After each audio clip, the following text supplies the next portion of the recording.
Down, we boogie on down, down, down,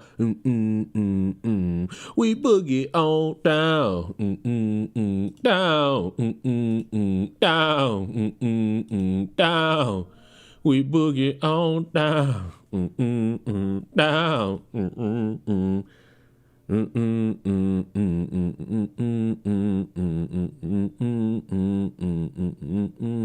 Wow. Wow. That's Nook. That's crazy. That's crazy. Why again do I have to go through this charade of not being able to see my chat? Like why? Every time? I got to do this every time. I can't one good time just like have it all automated. Like isn't that supposed to be the beauty of technology? Things get more automated. Like sure, more and more of my rights get taken away, but that's a given, bro. That's a given, bro. Like I'm fine with that. I'm fine with my rights being taken away on the internet. It's not like they matter to me anyway. Hold on. I will not start what? What is this new section in the YouTube studio that's inspiration? I shudder to even want to see what that's about. But hi, anyone listening. Don't you worry your sweet bippies. Happy New Year. Aren't you like 5 days late? We already celebrated New Year's, you dumbass. What were you doing? Why are we diving into hell? Because it's hell divers. What are you talking about, bro? Like, are you insane? You must be new around here. Ain't no way. First of all, since you knew, you're not really acclimated to how society works around here. In life, we struggle. We are indifferent. But no matter the struggle, no matter the circumstances behind that struggle, I need you to understand there will always, and I mean always, be hell dive. Look at me. I look like a pure Nazi. I look like a pure fucking, commander of the Third Reich. Little bit racist, but also dope on the mic. Well, that's a reference none of you will get. Now, you might be wondering, Leon, I understand that you have hell divers on the stream, but what's with the boobs you got on the side of the screen? Well, first of all, you're horny. That's the first part of the problem. Why do you have Thug Miles as a thumbnail? Would you like to know the answer to that? Would you? Also, not a new viewer, just decided to watch on Twitch. Oh, so you're special. Listen, I'm gonna be honest with you. I favor the Twitch people more. These YouTube fans, they're backwards savages. It's backwards. These backwards savages. The Twitch people are the refined people.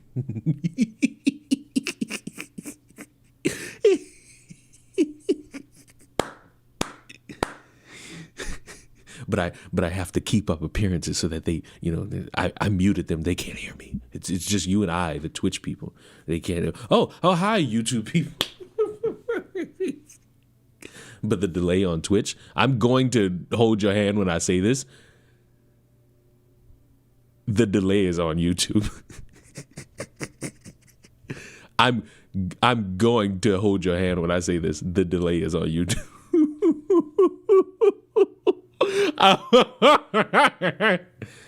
Now, listen.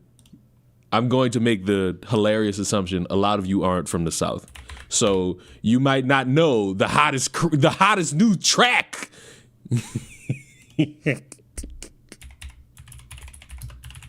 You might not know the hottest new song, which has inspired everyone to start going into stores and getting oversized shirts and pants again. And you know what's crazy? I'm gonna play it for you. And some of you might think it's trash, but I'm going to explain why it's probably going to be the song of the first 3 months of the year. And then once we get to the end of the year, it might be in contention for Song of the Year, not the ball. In like early 2000s, we black people had some great music that really wasn't as depraved as it is now, like low effort as it is now. We had some creativity back in the 99s, in the 2000s. It's not bad, but I won't listen to it. What are you talking about, bro? See? Go listen to You Know Miles and Cardi B and all that shit. We got our song to fucking crunk to, the best part. And it's all I need. It's all I fucking need. I done got me my baggy shirt, my baggy little shorts, my shoes that's too big for my feet. Cause apparently niggas just like that. Bob, I don't know why. It do sound like a Nelly chorus. I don't really want to get gangbanged. Who does? It's so impractical. Hey, we got a $23 Scat Pack. Come holler. It's like I want to change my alerts, but then I remember how funny they are, and it's like, no, why would I do that? But also, I don't know, what the fuck is wrong with y'all? Why can't y'all be happy for me? I posted this in my community post. All I said was the Leon is happy. All of a sudden, everybody a fucking Bengals fan. Everybody a fucking Bengals fan. These motherfuckers, oh well, the Chiefs fucking rested their starters, so is it really a win? Yes! What are you talking about? What are you talking about? Like, niggas can't never be happy for me. Like, bro, where do y'all get this from? Like, where do y'all get this from? Y'all gotta start being happy. Y'all gotta start being happy for your boy. All that misery, it's not good for y'all skin. That's why y'all look like that. It's not good for y'all skin. That's why y'all fucking look like that. And you should be fucking ashamed of yourself. Like, yes, I know my team is going to get penetrated by the Buffalo Bills. I'm not saying my team going to win. I'm just happy we had a good season. We haven't had a good season since 2016. We haven't had a stupendous season since 2015. I'm on college football and basketball. Well, look, I'm not on the college basketball as much as I probably should be. Man, everybody's fucking expectations for the college football playoffs have been nosedive to hell. I'm not even gonna lie to you. They've nosedived. I ain't gonna lie to you. I had Oregon winning, tragic. Then you got teams like SMU and Boise should have never been in there. Yes, you should have had fucking Alabama in there or somebody else. Then Tulane got their shit violated. It's just bad all around. Bad. Just bad. But fuck, how about y'all all just put y'all pride aside and be happy for me? I have a feeling the Lions are going to the Super Bowl. And guess what? I wouldn't be mad at it. Because you know what's crazy? Every fucking NFL diehard fucking fan will say with a straight face, if it's the Lions, nobody would be mad. The only people would be mad are the Chiefs and the Chiefs fans, because it's obvious as fuck that the Chiefs going back to the Super Bowl. Like, it ain't even something I'm really about to sit here and hope and contend for. I know it's gonna be the motherfucking Chiefs. Unless the Chiefs just wake up and stink it. If it ain't the Chiefs, I'm going Ravens. At least the rest of Tulane, fuck you. It's the fact that Tulane... What was Tulane's excuse for losing the bowl? Incompetence to a fucking hilarious degree. Incompetence. That big ass 400-pound defensive tackle picked up my quarterback as if he was a fucking toddler. He didn't even slam him to the ground. He just put him back down. He LaBoyed that man. He LaBoyed that grown man. I saw that shit and I was like, I'm not watching the rest of this. And good thing I didn't, because I'd have just been more mad. Now, boobs, titties, women. Is this how you men operate in terms of communication? That's why they call y'all virgins.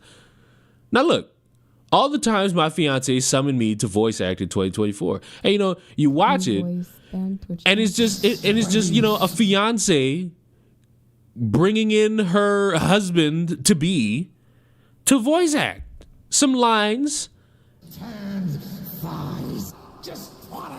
it to you. And you know, I'd see nothing wrong with this. This is fine. It's harmless fun. Harmless fun all around. But for some reason, when you see fun things, there's always that one guy. Can we leave the elf shit in 2024? Y'all are aware that the whole elf and streaming shit alludes to pedophilia, right? Elves in animes are always depicted as children having infinite age, making it okay, but really, it's to normalize lolicon. This dude is a cuck for allowing it. Elves are a common fantasy trope and have nothing to do with pedophilia. Even in anime, the lolly elf trope is pretty rare occurrence, with most having normal or voluptuous bodies. Oh, it's more. Female streamers actively do this to cater to that demographic of men that are attracted to that shit. It's fucking weird and enabling as fuck. Women need to stop. Another one? Ooh. The friend that's too woke. Dude, you're not cooking. Give me any other reason for women to cosplay as that without actually doing a character and having the makeup on to add the effect. Maybe they like elves. Maybe there's some variation of that they wanted to actually be. Maybe they're mentally ill and they think of themselves as an elf. There is a market for women to use their bodies or their voice to make a lot of money. And at this point, there's nothing wrong with it. If you buy into it, that's your fucking fault. So Lord of the Rings is lolicon? And motherfuckers like this will probably say no, but for some reason that gets a pass. So were the elves and Skyrim children? Yeah. Listen, man, this is y'all brain on like that alt-right shit where y'all can't enjoy nothing. That's why I'm here. I'm here to fucking be the normal person. I gotta be. Because if I leave this shit unattended, y'all just gonna complain about every fucking thing and be hypocrites about it. Because none of you motherfuckers have illustrated a point to me about politics and entertainment and video games. Because the shit's existed since before we were even able to develop thought around this shit. No, it wasn't. Look up any fucking TV show from the 90s and the fucking 80s and you find me a single fucking episode. You find me one season where I can't find one episode about, you find me, nope, because that's the get out of jail free card. Scour through all them episodes and you find one that don't have an episode about race, racism, a racist neighbor, a racist cop, police prejudice, police bias, police brutality, police randomly fucking selecting a fucking random black guy as the criminal. An episode about gun control. And then the get out of jail free card with that is, oh, well, these are actually entertaining episodes. So we're back to it all being subjective. That's why nobody brings this shit up to me anymore. Because they know they can't have that conversation with me. I am, how the kids say, above you all. I am above you all. When did we start listening to juiced up weightlifters? When y'all forgot how to actually develop thought. I don't know, maybe you did, you know? Sanford and Son absolutely had episodes. Sanford and Son, really? What's the Twitch, Leon? I don't know. What's the name of, like, literally all except one of my channels? You know what? Before I watch what I wanted to watch, why not just see? Why not see with my good buddy El Tori? I don't know I still don't know how to say it. Let's fucking see how, let's comb through LT Roy's fucking videos because I don't appreciate this Spider-Man slander going on, right? I just don't appreciate it. I don't appreciate it, nor do I approve. Disney is trying new things, and they dropped a new animated trailer for Your Friendly Neighborhood Spider-Man. And to me, this is honestly plausible and acceptable because we've seen the introduction of all these different Spider-Men from across the Spider-Verse. So having a different universe of Spider-Man is acceptable. After all, we've had so many different stories, told from Spider-Man's perspective, utilizing different actors. So this isn't really a big deal, even though part of me is wondering why they don't just make other heroes because we've done this to death already. Superman and Spider-Man is like, I don't have the heart to tell y'all that Spider-Man is still, no matter what these fucking dumbass fans of these networks will tell you, the most popular fucking superhero. It's giving. No, I don't give a fuck about your Batman. Except it becomes very clear and obvious that Disney is just sucking the icy chest nozzle of a franchise that they see successful in one medium, and so they think they have to keep doing it over and over again until we all grow tired of it. But who could ever grow tired of Spider-Man? Because everyone loves him, right? We've got Peter Parker and Tom Holland and Miles Morales, but what's another one? After all, later on down the long line of Disney series that we're gonna have, maybe we can have another movie where this Spider-Man walks through a portal and causes the entire theater to clap because, oh my god, I know that guy. I know that Spider-Man. He's the Spider-Man from the other freaking series. And now they're all together in the same room. Remember the thing that all the audience liked and they clapped and cheered? Let's do. This is hey. This really isn't gonna have too much substantial weight unless this Spider-Man is impactful. I jumped out of my fucking seat and pointed at the fucking screen when I saw Spectacular Spider-Man. You know why? Because that fucking Spider-Man was impactful. You know what I'm upset by? I really didn't see Spider-Man 90s version unless he was there and I just blinked and missed it. Because there were too many of them in that movie. That's not a complaint. That's just, I had to keep my eyes on the prize. Do that again. I can bet you my second tail that's what they're gonna do because Disney is so predictable at this point. So let's take a look at the trailer and see what we're working with. Isn't that like an old song? Wait, yeah, that's right. Wasn't Spider-Man like back in the 1930s? No, wait, that's not it. Hold on. You're gonna look stupid. 1967. Okay, there's an animated television series. That's Oh God, Eltroy. No. crazy. I keep forgetting that. I know I've seen people use clips of it, but for whatever reason, I'm not thinking of Spider-Man as being this 1960s type hero. Can you imagine? So maybe they're just modernizing it with every iteration. I say that with a hint of apprehension because nowadays when people modernize stuff, it usually means making it worse. You're gonna be late. Okay, I'm sorry. Already? I know this is supposed to be an animated show, and I'm just going based off of the trailer. I'm specifically reviewing the trailer. He comes off as very annoying. Why is he screaming? Eltroy, my girl, my fox. I want to hear you say this in pristine detail. You're gonna be late. Okay, I'm sorry. Already? I know this is supposed to be an animated show, and I'm just going based off of the trailer. I'm specifically reviewing the trailer. He comes off as very annoying. Why is he screaming? The nigga said, all right, May, I'm up. You didn't even give him a chance. You didn't even give him a chance. Ow. You gotta let the character breathe on you first. Damn. How? How do y'all already be negative? Why? I found the super samples already. Delicious. Why? Why so early? Why so fucking early? He didn't even give it a chance. I know he's screaming. Yeah, I see that, Michael. Michael, I see it. I saw it. I didn't want to bring attention to it. Back to his Aunt May, but just his whole character, ugh. Maybe I'm used to the Peter Parker type vibe where he was basically chill in his real life, and he... What are you fucking talking about? Or what are you fucking talking about? What do you mean he was chill in his real life? You know what? This might be the earliest strike one I ever fucking bring out. This is the earliest strike one that it ever striked one. And also, Gara, fuck you and Jeff the Shark. You're both trash. I don't respect you. Anyone who's a fan of Jeff the Shark, you are an infidel and you are against my black people. It was the quiet... You see? That's what Jeff do. Jeff caused me to fucking die.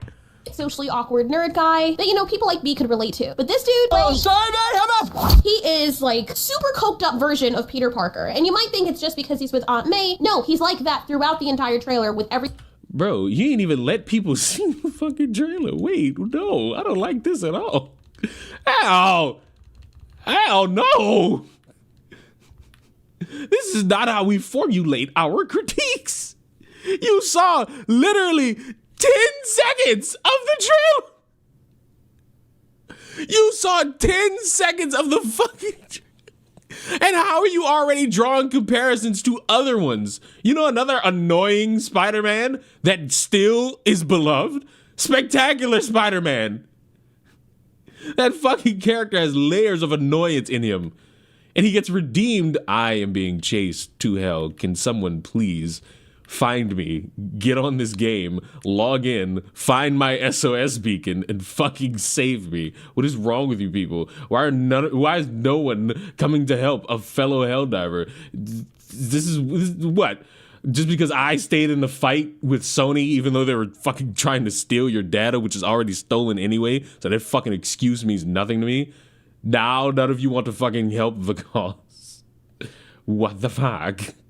This is not right. This is not fair. Everyone that we see him with, which is great, I guess, but he comes off, I guess this is the most extrovert Peter, even more than Andrew Garfield's Peter. And it just comes off. Now look, I don't like Andrew Garfield's Peter Parker. There's way more charm in that than anyone could be willing to give it credit, including me, a hater of that version of Spider-Man.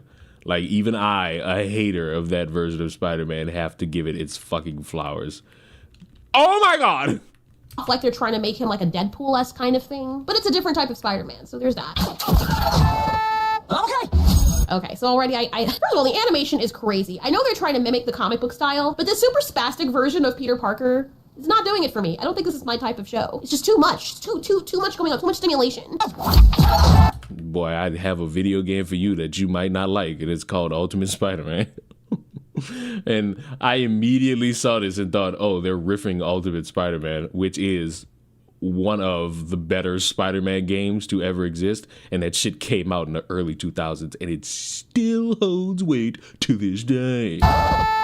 Okay. And I can already tell the jokes are probably for people ages 3 and to like 9. This is probably more of a show for them. I don't know, there's just something off about the vibe.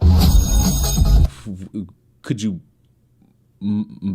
elaborate on what is off about the vibe? Are we just going to like seemingly speak about how we feel about it? Could we like explain the vibe just like a little bit? Could we perhaps speak about it in a way that would, you know, be beneficial to understanding your issues with it? Or is it just, ooh, kooky cutter? It's not really what I want in Spider-Man. But when we find out with people wanting Spider-Man, we come to find out why it's not really best to listen to fan fiction of Spider-Man. Peter's always been a bit clumsy. Tell me, clumsy Petey Parker. Mr. Purple, I remembered I left something in the bathroom. Deuces. He's very tan. It's like they're trying to...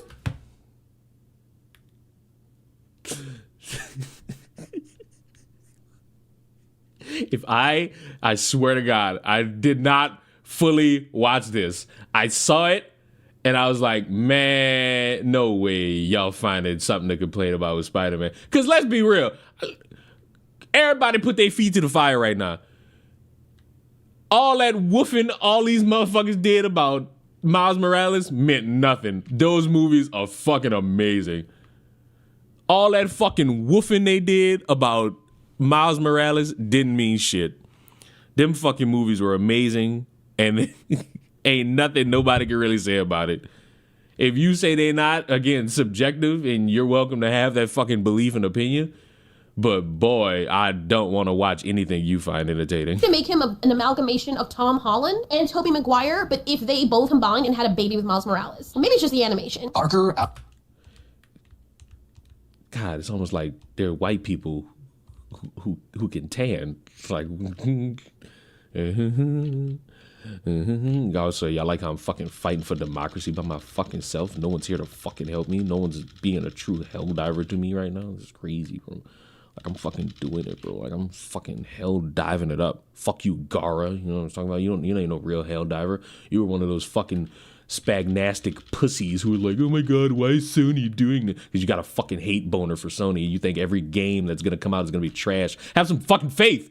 It's a fucking great year. I fucking see great year of gaming in 2025 all across the fucking board. Not just on my illustrious, glorious, amazing, dick-inducing PlayStation, but even on that crummy, broken down, spagnastic box you call an Xbox, and even on that flimsy piece of NVIDIA hardware called the fucking PC.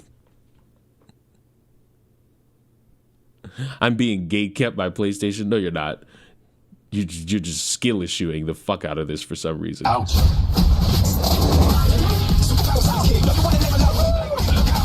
If I hear one crack about this fucking music, I'm actually going to end the stream. I get tired of you motherfuckers finding random shit to bitch about. Why is it like, what's this remix? I gotta stop doing this. Never mind. I'm not into the stream. Nope. It's too early. Nope. Nope. Rescinded. You know what? This is only the second time I've done this. The strikes have been rescinded. Now we have no strikes. There are no strikes. We're revamping. Revamp, reset. Nope.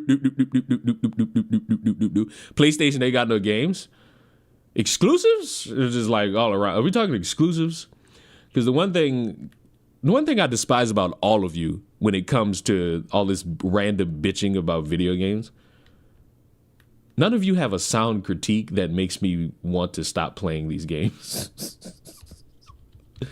The only sound critique, actually, you know what? I rescind that too. The only sound critique is the amount of money it takes to make some of these fucking games. That's the only one. Everything else is just random bitching from people who not gonna make a game and you're gonna consume the shit anyway. Be ashamed of yourselves. I don't care. I'm gonna be on my fucking PlayStation. Hold on, wait. It's not how my joke is supposed to go. I gotta do my joke. Actually, PlayStation does have games. If you didn't know, Game of the Year. It was Astrobot. Fuck! Interesting. All right. Whatever. Okay, I'm confused. Okay, I guess this is being set in a different area. Huh. And he's like smaller than everybody else or smaller than most of the people here. Or this girl.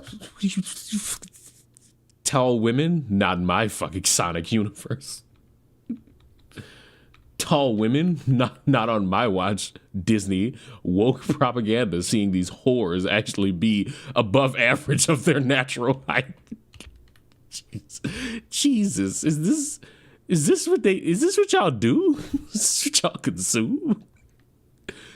I'm seeing this shit and I'm embarrassed. It was just really freaking large. You know, if a sunflower were to be a human being, that's probably what this would look like. Because he collides into her or she collides into him and she's like... And it's like, Jesus Christ, that's one.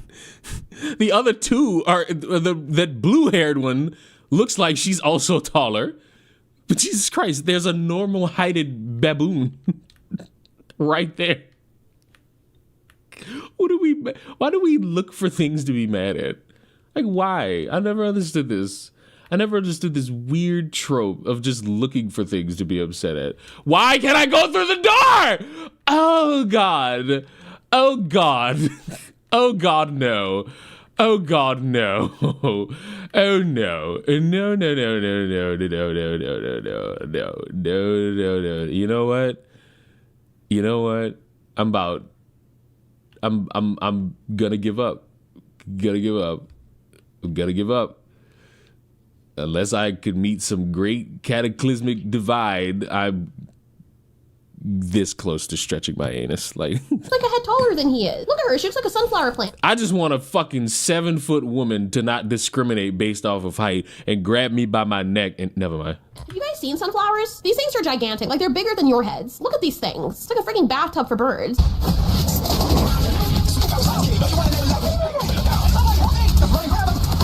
So when I first saw the pictures for this, I legit thought this character was a female. I don't know why. Okay, now looking at it, it's clear it's a dude, but I thought it was a girl and that was gonna be like love interest or something. But he's being chased by these bullies, I guess, or people he owes money to. Who knows? Then Spider-Man comes and saves him. Gotcha! I thought it was dead meat. Check out our next victim in his dumbass costume. Is my suit really that bad?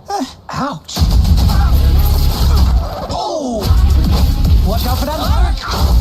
Don't judge a book by its cover, I guess. Never thought I would see the redhead with glasses being the one to bully people. But now they're all streaming each other because streaming yourselves doing crimes is now a new thing. Why not when you won't get arrested for them anyway, right? Unless...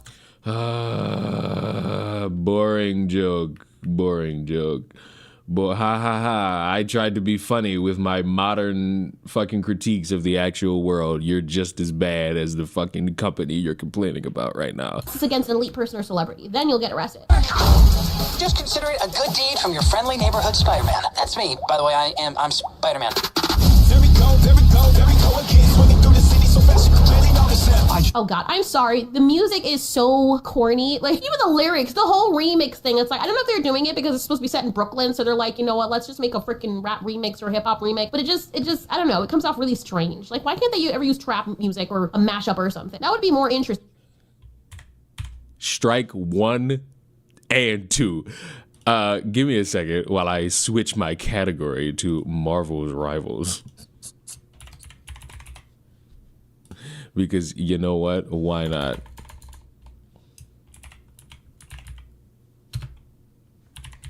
Because I am, without a shadow of a doubt, the best Punisher main in this fucking game.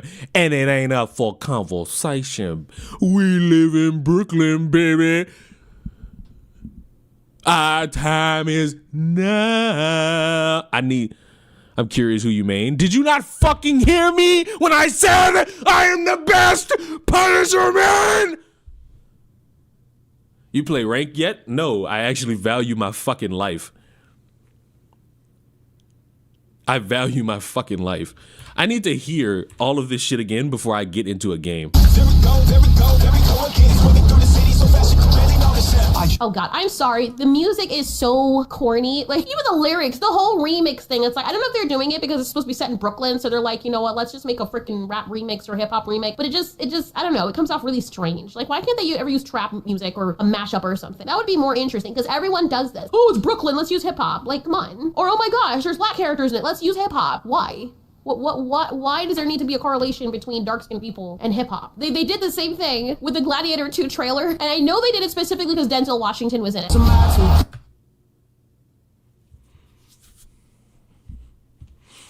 gonna get a beer.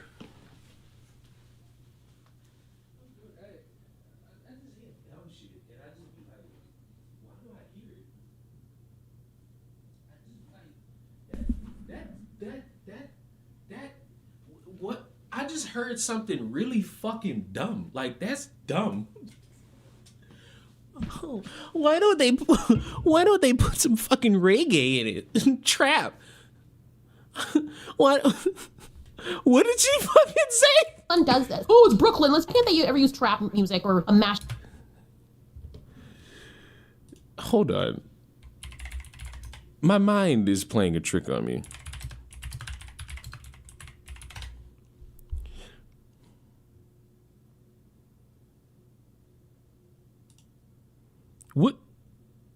What?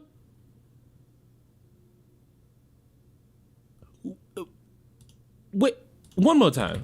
Remix thing. It's like, I don't know if they're doing it because it's supposed to be set in Brooklyn, so they're like, you know what, let's just make a freaking rap remix or hip hop remix. But it just, I don't know, it comes off really strange. Like, why can't they ever use trap music or a everybody stop commenting. I need this in full. I'm Spider-Man. Hold on. You gotta give y'all the sound of me cracking open this beer.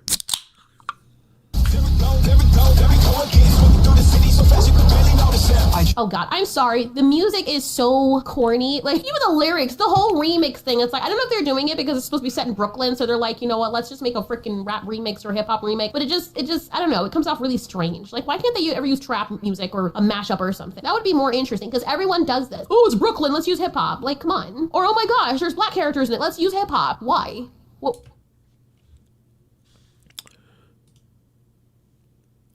Trap music is a subgenre of hip hop.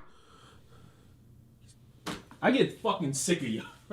Ow! I thought you was cool.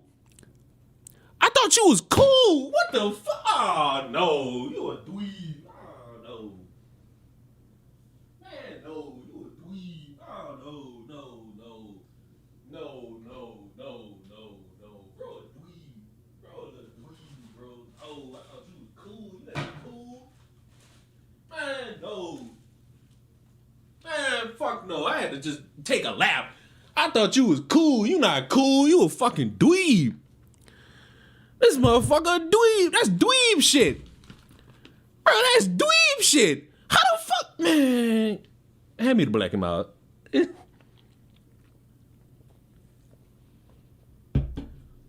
Trap is a more aggressive type of, it's still hip hop.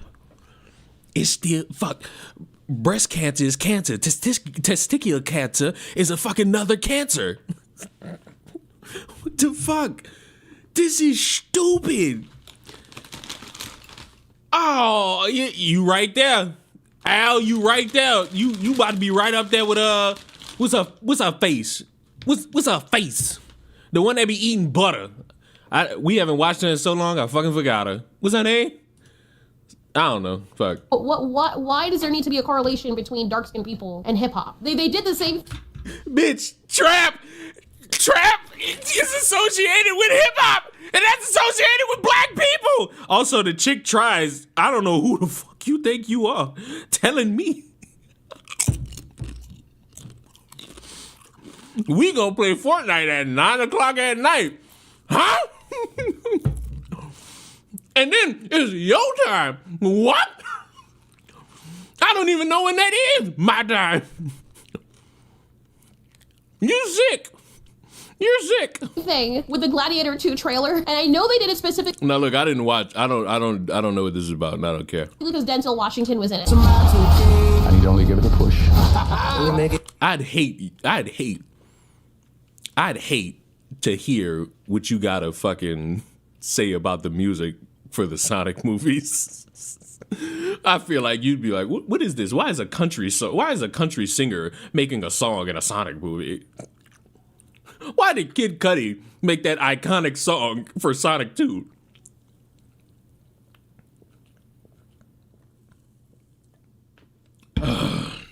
Jesus Christ. I said that was your time. That's when I stream gaming. 9 p.m. your time is when you stream games? What type of horseradish is this? Is that a trend? I don't know what a trend is. It's 4 p.m. for ET. Well, thank God I don't live in Eastern Standard Time. I live in Central because I'm a centrist. Not really. Oh my God, a black dude's in it. They used Live and Learn for the Sonic movie. Should have been a trap remix. Fuck. Bro, when I heard Live and Learn, shit you not. Them fucking 20 people that was in the seats below me, they all turned around annoyed because I was like, oh, it's Live and Learn. Mind you, I'm 25 years fucking old. I'm 25 years old.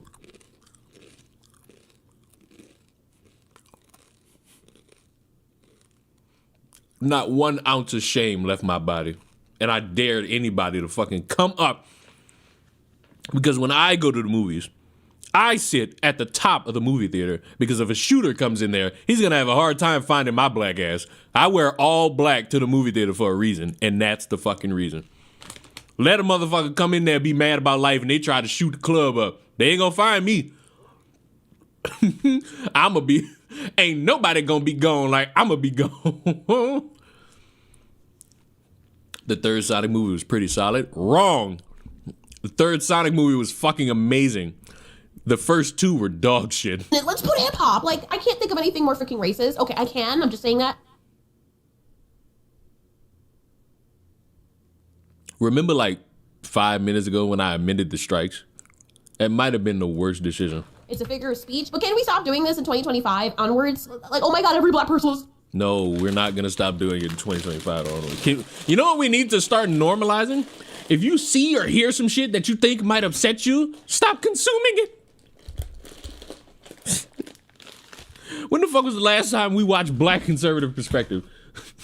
We should have stopped with the whole trans equals Creole thing, but we kept going. Looking forward to the 4th movie. Listen, I don't think Jim. If they Shadow. Is it true that there was a second post-credit scene of Shadow just standing around? I left after I saw Amy because I thought that was it.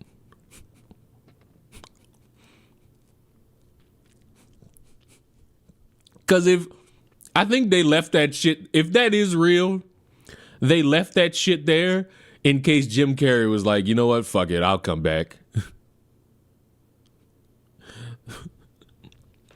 And their reasoning would be like, oh, fuck, Shadow saved him because Shadow's still alive. It's real? Okay, so if Jim Carrey does come back, that's the get out of jail free card. Oh, he pushed it so far away that he went and got Eggman and then they crash landed back on Earth. Just that simple, just that easy. Or he's not coming back and he's dead. Hip-hop. No, you know there's a lot of metalheads out there that are black too, right? Punk guys, people who listen to country. Hip-hop is not exclusive. What the fuck is more popular? Hip-hop or heavy metal? Mind you, this isn't 2005, so everybody tread lightly with their fucking answer.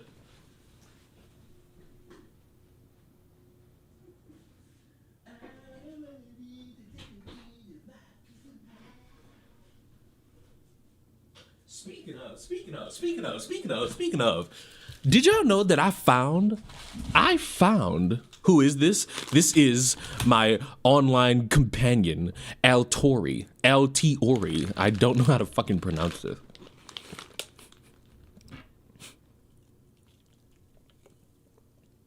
Usually, I like her videos, but now I found one that I do not like at all. I don't like this one at all.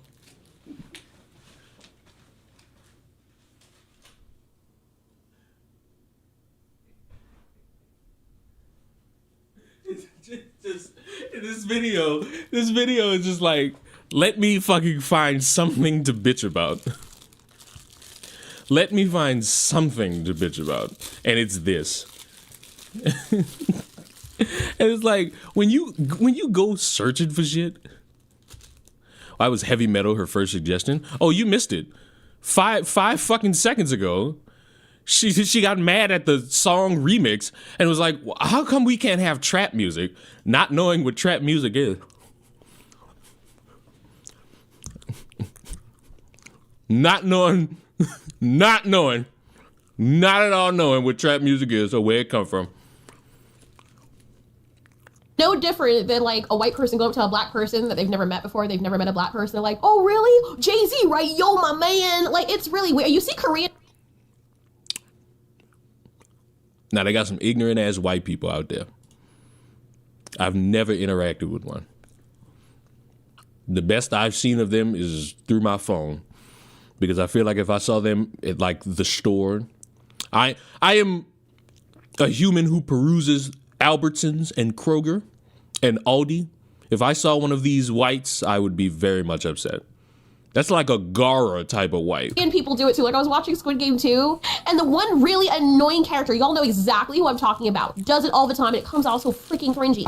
Come on, my boy. Welcome back, my friends. My little boy, me too. I'm so happy to see you again, Maybe that's the fucking point of the character. bro. Oh, God, that was horrible. That's exactly how I see Hollywood execs every time they do that. Can we stop doing that? Jesus Christ. Like British people, they're talking about Americans. What's going on down there, y'all? I'm about to walk my car. Like, come on. I know Americans do it too in other countries, but Lord have mercy. Within America itself, be more aware.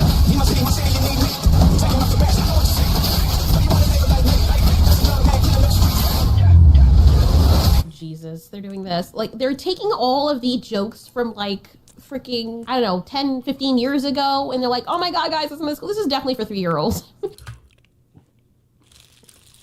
Wasn't there a scene where I heard somebody say he's about to get his ass whooped? I'm pretty sure this is like for teens and adults. I don't think parents should be allowing their children to hear a superhero say curse words. Oh, I'm sorry. I have a white audience. Swear words. And no shade against anybody who like it, but not my vibe. I can't see myself sitting down and watching this. I'd rather watch Invincible. Because what are the jokes? Okay. Oh, now we see Oscorp. Let's see how they're going to handle the villain, because everything... Now look. I saw the trailer. I immediately said, oh, I'm something of a nigga myself.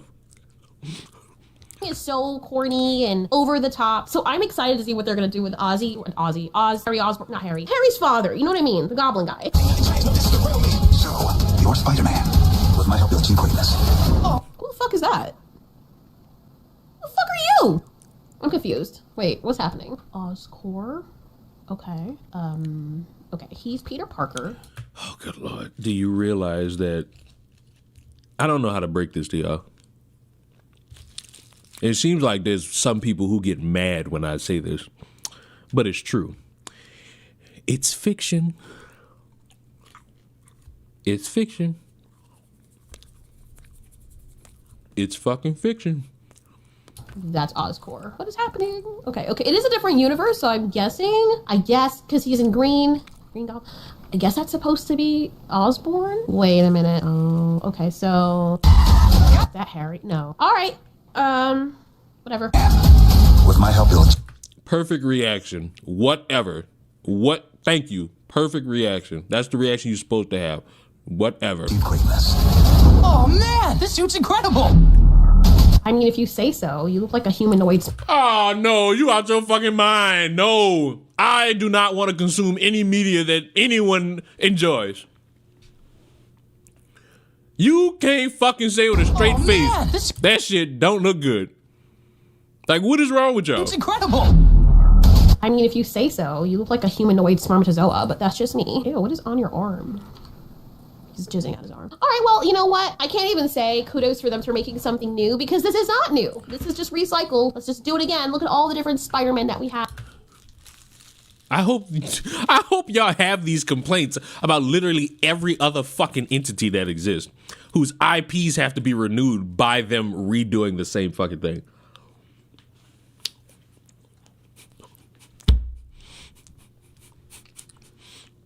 Tom Holland is the first Spider-Man in fuck knows how long where we can be confident that in terms of live action movie, there's probably going to be a fifth Spider-Man movie. About what? Who fucking knows? And even if it doesn't, who fucking knows? Add across the Spider-Verse, you can just keep reusing those stories and telling the same story over and over again. But this time it's for kids, I guess. Me after class. What are you talking about? All these movies was for kids. What are you talking about, bro?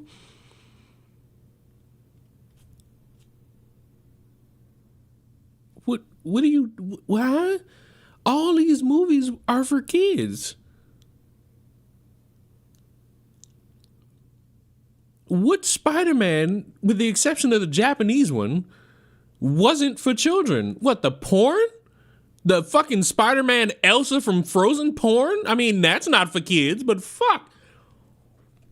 One day we're all gonna get to watch just colored Spider-Man. The show just doesn't feel like it's for me. It doesn't really grab me. It just feels as though someone just threw this together and some really old person made it and they thought this is what kids would like to see. I think it's noble them trying to do a different art style, but the art style coupled with the over-top performances just repels me for some reason. And that's just me. It doesn't mean everybody else will enjoy it. And I'm pretty sure a lot of people are gonna resonate with it, and that's great. I just would like to see a new story. I don't want it 600 Well, it would be great if we got like different variations of villains. But no, it's not really how these corporations view this. Here's their top priorities when it comes to Spider-Man villains: Green Goblin, Doc Ock, Venom. I guess you could throw in the Lizard, but how can we? Spider-Man being made after we already have two other new Spider-Men. It's like they're branching off from each other and butting in every direction. If they are keeping the multi-universe thing as a concept, as an excuse to do all this, then it's just uninteresting to me because I'd like to see something else. Hey, I'm gonna give y'all a fucking drastic fucking hot take. Instead of this, let's just make Tobey Maguire Spider-Man 4. Fuck it. There's no law that says you can't do it. That shit is still owned by Sony. They can make that shit. Ooh, I need to work at Sony. Ooh. I need to work at Sony. Ooh, the fucking PS8 is gonna be $2,000. I'm gonna make sure you niggas go homeless off that shit. A little different. I'm tired of the multiverse concept, if that's indeed what's happening here. This is Peter Parker in a separate universe, right? I'm assuming. It's not like it's a prequel or anything, which those in and of themselves are done to death and annoying. And there's a way to do it, and then there's a way not to do it, even though you have the right concept. I actually review one of Disney's prequels for a very popular franchise called The Lion King. You guys can check that review out. Tell me what you think, I guess. So were you guys... I don't even want to know. I don't even want to fucking know. I feel like you'd have a problem, given that you had a problem with a remix of a fucking song. I fear that you might have an issue with that fucking song in Mufasa. Was it called something brother? I didn't watch Mufasa, so I don't know. But that's the end of this video. Oh, look, how gamers ruined 2024. Gara, they're talking about you. You know what's crazy? I would guarantee. Oh, God. White guy alert. Oh, God. Buckle up, champions. That if I asked the question to my audience, why do you think so many studios shut down? Why do you think there were so many layoffs? Why do you think so many games have failed? I would guarantee that the vast majority of you would be able to answer that question without any issue. The funny thing is that apparently, well, everybody else is struggling to figure out that answer. You know, 2024 was apparently the worst year in gaming. I know those incredible games that you played, those insane sales that we saw some of these games reach those. Not even gonna lie to y'all. 2024 was not a bad year of games. Not a fucking bad year of games. I know I enjoyed my. You know what's crazy? I know I enjoyed the games I played. Oh, look, I'm playing one right now. Oh, look, I'm another one. Oh, look, another one. Oh, look, another one. When I hear motherfuckers say 2024 was a horrible year of gaming, I immediately unsubscribe, block, and report because I'm not fucking condoning all of that negativity in my fucking life. Was every fucking game good? No. For the unloved bastard that's gonna yell out Concord, no one's defending Concord. Even someone who does defend Concord is sick in the fucking head. No one's defending Concord. That was a fucking flop. It was a flop. Let's be real. Awesome indie hits that you play. Don't pay attention to any of that. None of that actually matters. What really matters is the layoffs and the mean things that people are saying on Twitter. That's another thing. All them fucking indie games that came out. Like, what the fuck is wrong with y'all? We have journalists that are out there that are struggling. They are coping. They are grasping at straws, trying to figure out what happened to the industry, while at the exact same time, they are painting the audience as extremists because they didn't play the games or they criticized the games in a way that they didn't appreciate. You know, one of the biggest threats that we have across the entire industry, this is probably the same for other industries as well, but it's especially true for video games, is that we have a lot of people that are out there that want to purposefully misinterpret what... You have a lot of people who are tourists of the fucking subject matter, not knowing how to fucking say anything, so they just use buzzwords to fucking say it. And the sheeple eat it up. You know why? Because they swear to God nothing's entertaining anymore. Everything's boring and everything's a fucking hazmat suit layoff attempt to fuck. What the fuck? What the fuck? Venom, you dick. Like, we live in a fucking world where now the gimmick is, oh, we must automatically shit on the thing because it has something that I personally do not like. Therefore, the game's gonna be ass. So then it becomes this fucking hilarious witch hunt of, will the game be good or will it not be good? And if the game's bad, these fuckers who had no insider information get to be like, ha ha, I was right. But then when the game's good, all of a sudden it's exactly. Player criticisms or customer criticisms are, or their own virtue or agenda. And it is having a massive impact on this industry. How many times have you guys seen somebody say something along the lines of, this is exactly what they said? They'll put quotations around something, but they're implying what somebody said, not actually directly quoting them. This disingenuous nature of conversation, debating, and arguing just doesn't work, and it's falling flat with audiences, and it's ruining the products that we're trying to buy. That's the reason why Do you play anyone that isn't the Punisher? No, I'm not a retard. A lot of players are pushing back on it. You know, I'm not going to pretend like this doesn't happen on both ends. Of course you're seeing that from the... Oh, I'm so bored. You're boring. You bore me, white boy. Now look, Chris alerted me to something. He alerted me to sexual assault in cartoon world. And as someone who watches cartoons, because I'm still a grown adult at the end of the day, why not? And Chris alerted me that there's double standards of sexual assault in, of all cartoons, Chowder. Between Chowder and Panini. And I am very much afraid. I loved Chowder as a kid. This video is sponsored by Atlas. I remember this Chowder. I've never seen this. This is from 2 years ago. What the fuck? How do not spoil this for me. Let me go on this journey by my lonesome. VPN. More on that. Much like I go through my entire life. That in a bit. Okay, so who doesn't love Chowder? Seriously, I feel like anyone not Asian people who despise good food. Those are the types of people. Oh, and white women, because I've never been able to see a white woman cook some good food. Those are the people who despise Chowder. They're communist evil, and they're not welcome in my society. Repping the show are either people who haven't seen it or bitter-ass gumball stands. I mean, it's a story about a child worker who just wants to eat while avoiding his future baby mama. Completely normal stuff. Wait, hold on. Could this be problematic? Well, folks, it's another beautiful day in the land of toxic relationships, as just because they're children doesn't mean they're not a train wreck. Chowder may be iconic, and Panini might be in a Lil Nas music video, but Pepe Le Pew got canceled, yet we're still cool with this shit. It just might be time to take a look back at this double standard, and there's no better example than this. I like you, and I want you. Now we can do this the easy way? Wow. What a correlation. Gotta be honest with you. What a correlation.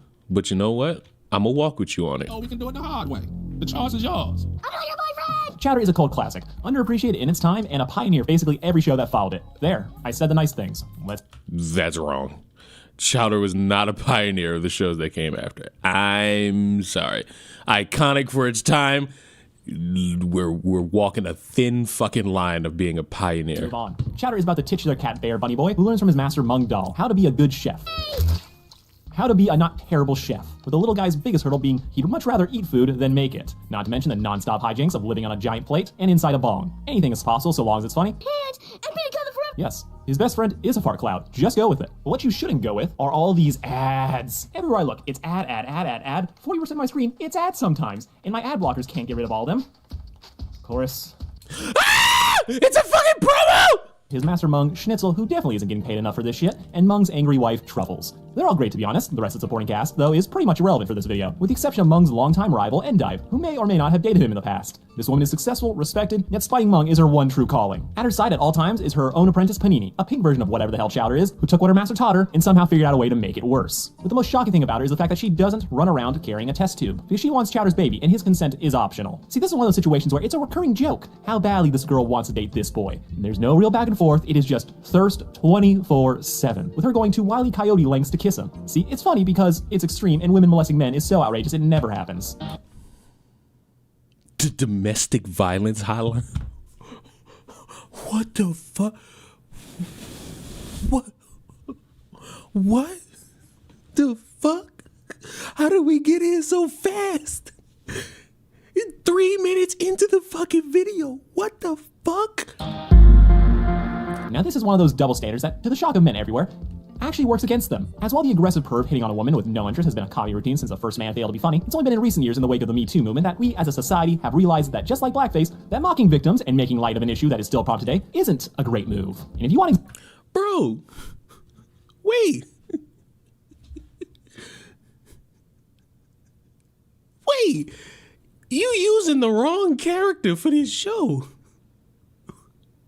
You got a literal, hold on. Just like blackface, that mocking victims and making light of an issue that is still a problem today isn't a...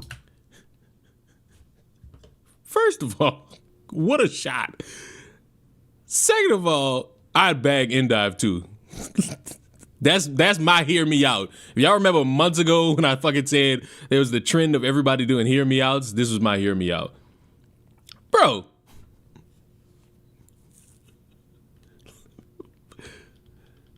Endive captured a grown adult and tried to force marriage on him. And when that didn't work, I think she tried to eat him. What the fuck? And constantly pursued him after the fact.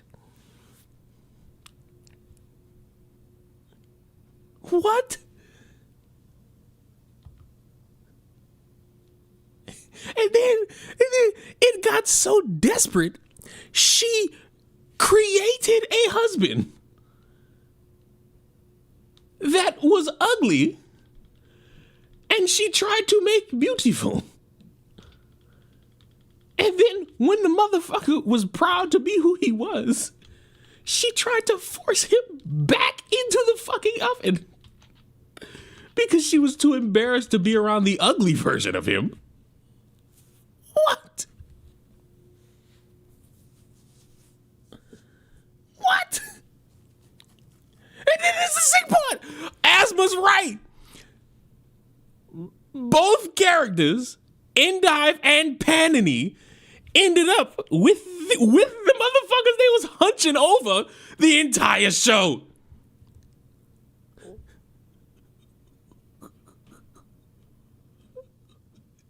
This motherfucker Schnitzel in the last episode had crumbs on his fucking face and this motherfucker got mouth raped. Violently, aggressively. Twice!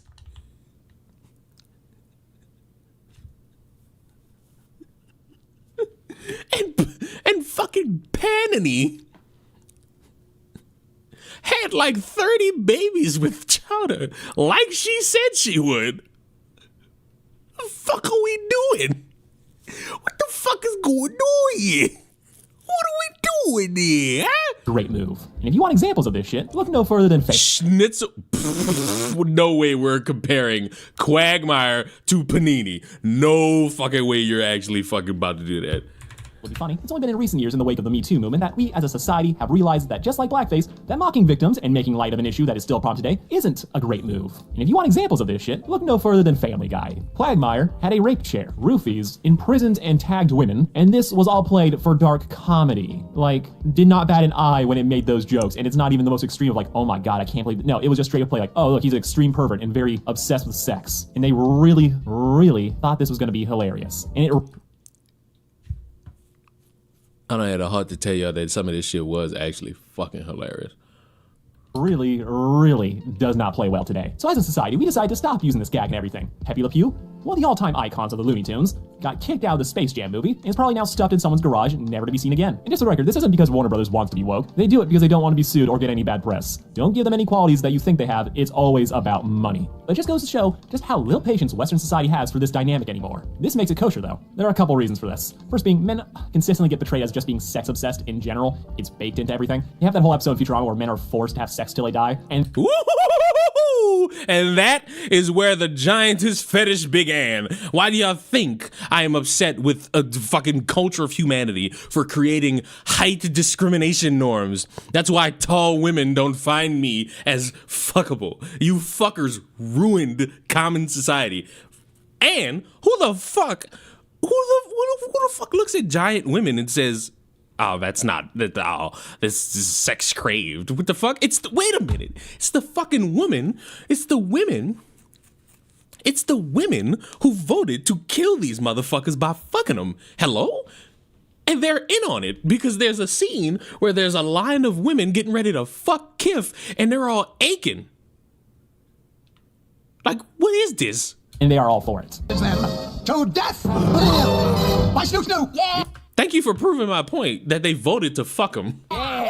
So the idea of women showing aggressive interest in guys is to just, oh, it's fine, he probably likes it anyway. So by changing the situation to where women are the thirsty party, it's considered a reversal of this stereotype, making it funny for some reason, and feminists 30 years ago, as it changes that power imbalance, but not much else. Second, on account of men stereotypically always being down, the idea of women aggressively pursuing them isn't really given the same level of seriousness. If a male teacher sleeps with a female student, the parents will want him tarred and feathered. A female teacher does it, the dad may crack a joke about the only damage to his son being all the high five he's getting around school. It's the same situation, but one is rightfully called out as being predatory, while the other is somehow a win for the victim, because he must have wanted it. This downplaying is why situations like Chowder still pop up from time to time, while Peppy is non-existent. What do you mean situations like Chowder? Chowder and Panini is a great example of something that is creepy in hindsight. It was funny when we were kids, but we know better now, because Panini is a stalker. Flat out, Panini is what you get if Lola Bunny Simps were a person, entitled to you and not realizing how crazy they look to everyone else in the room. And she's like bad when you first meet her, you think like, oh my god, this is not a great look. You think, okay, maybe she's just having an off day, this is not her usual, only for you to realize she's like this 24/7. If you had a friend who she was crushing on, you wouldn't say anything because you would be terrified of her coming after you. Panini is supposed to be the better version of Chowder, not shit at cooking. Despite being an apprentice to the biggest name in town, she's basically thrown her career out the window the second she laid eyes on Chowder, dedicating the rest of her life to getting something out of that doughboy. She starts normal enough, shit's a cartoon, love at first sight is a thing. Then 10 seconds after that, she's putting things in his mouth and calling them a couple. Is this extreme? Yes. Does Chowder tell her he's not interested? Obviously. Does she listen? Hell no. This girl would cattle brand him if she could as her property. And Chowder might just be at the age where he thinks girls have cooties, but he also senses that crazy and does everything short of a restraining order to get away from her, giving bad gifts, writing a slam musical, faking his death. And this girl not only doesn't listen, but she has the audacity to say that he's the one being clingy. I'm not your boyfriend! Are you ignoring the fucking hilarity of a character pursuing a fucking guy, and then the guy's like, this bitch is nuts, and then he tries everything under the sun to get away from this motherfucker, just for the motherfucker who's been hunching over him to be like, you know, bro, you're kind of weird. You just skipped over that entire part of that fucking intro episode of this fucking character. We done got beat so bad we just stay in and spawn, and that's the sick part.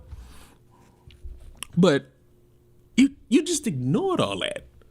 I love you, num-nums.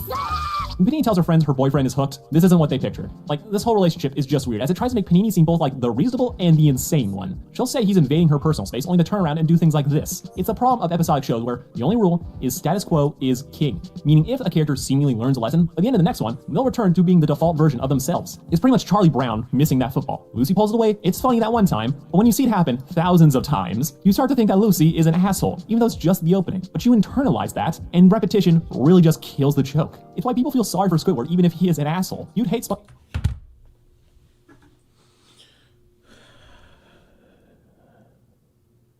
That's not why. No. The reason we now relate to Squidward is because we are the adults. As children,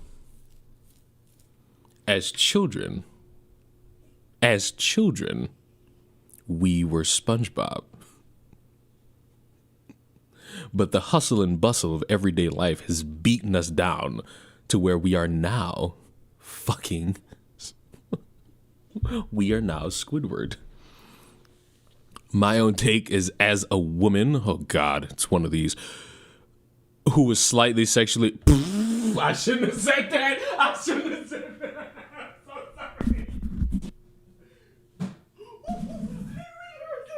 I didn't read the rest of that. I'm so sorry. I did not read the rest of that. Ooh, shit. Ooh, shit.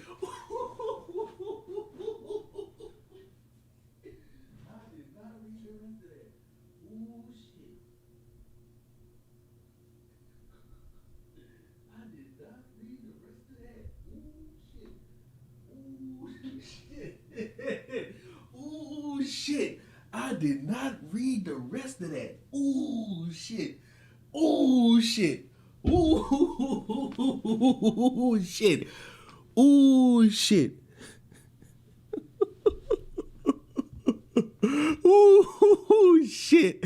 I did not read the rest of that. All right. Let's go ahead and do that again. My own take as a woman who was slightly sexually assaulted by a teen, by another teen. I think you might mean as a teen by another teen.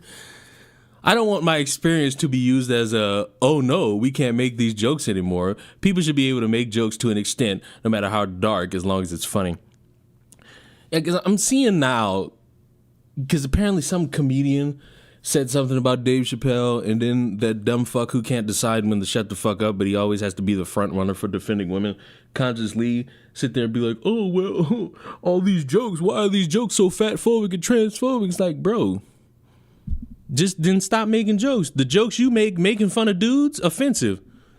Shit not funny. If one motherfucker find that shit offensive, then now it's, oh, well, fuck. If one motherfucker get offended by a joke, stop fucking making it. But you don't like it when a motherfucker give you the same logic you try to give your fucking oppressors or the mean people on Twitter. Y'all gotta stop that shit. Y'all gotta pick when y'all want to be whatever versus when y'all want to be something else. Like all that fucking police and joke shit. You know how many fucking trans motherfuckers make jokes about straight people, and then those same transgenders start crying about how they gonna get hunted down and murdered because motherfucking Dave Chappelle made jokes about them? Like, stop it. Stop this shit. That's why when any motherfucker who tries to police a joke by doing all that fucking grandiose fucking talking, I don't fucking listen to him. Because I know you make jokes about other people. And if motherfuckers caught you and gave you that same fucking smoke you give them, you'd be fucking umming and eyeing out the way. SpongeBob too, if he never left you alone. Not helping Panini is how they push her from being a bad listener to actually trying to entrap Chowder. She's baby crazy. Because of course she is. Baby daddy. As in her next major appearance, after saying she just wants to be friends, she catches him with a fishing pole, kisses him against his will, and when she hears him call a banana a baby, she loses her goddamn mind. Going from we're raising this banana together to living inside his shirt as he can't be trusted, forcing Chowder to lie to get out of the situation, causing her to go crazy, and maul a guy pretending to be the banana's mother, only for its real mother to show up. And he can talk now. Mother, is that you? Stay with me here. But this episode kind of highlights one of the worst aspects of Panini's character, because we can forgive a lot. You can forgive people that do bad things for good reasons, or do bad things for emotional reasons. If people are actually oblivious to the outcome of their actions, then odds are we can forgive them. Panini, though, as a lot of the time, it doesn't feel like Panini is oblivious to the fact that Chowder doesn't like her. It feels like Panini is lying to get what she wants. She's either crazy and believes this banana is a real baby, or worse, she's lying about to force the more gullible Chowder to spend time with her. Being oblivious, being so in your own head that you think that this person actually likes you is bad. It's not a great look. But manipulating the situation to get what you want, to understand that he is very loudly saying, stop it, that is so much worse. Yeah, bro, I'm loving the fact that as a kid, I was really thinking about this shit. Like, oh my God, they're gonna show Chowder getting raped in the next fucking scene if we don't fucking stop this shit and voice our problems with it right now. Say what you want about LePew, but the man clearly believes his own hype and is oblivious to the actual situation. Panini feels like she... What? Sir, it's the same thing. A motherfucker hunching over another motherfucker that's saying, no. Huh? knows what's going on, which makes her look just awful. It really makes you feel bad for Chowder. And it's all done for the sake of a joke. You know what's sick? It's just like Pepe Le Pew, where you feel bad for the fucking cat after seeing it 50 fucking times. Hello? That was moderately funny. Why is there like the slight way of trying to make Pepe Le Pew out to be the guy who got the poor end of the stick when you're showing me the same character? Fucking crazy in different ways is still, well, I don't know, batshit insane. Same thing every single time. It just stops being entertaining. Yet this one gag is the defining aspect of Panini's character, which pretty much and remind you all, literally there's a fucking giant orange character who is in the room of this fucking scene who kidnapped somebody after they declined marriage because they were in a relationship, and she threatened to eat him.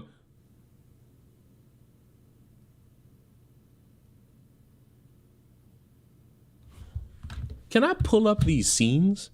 You know what? Fuck the copyright. Fuck copyright. Fuck copyright.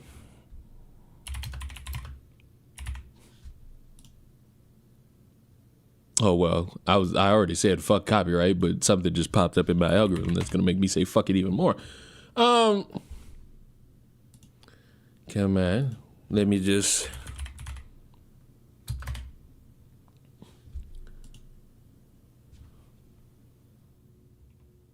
You know, fuck copyright fucks you. Incorrect. I often don't give a fuck about copyright once I reach a point.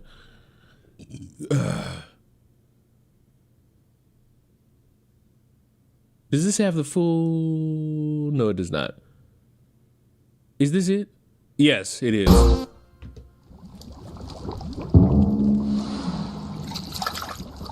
Awake, are we? Perhaps I didn't make this terribly clear earlier, but I don't take rejection well. It's one of my very few flaws. But I forgive you. I think it can still work between us.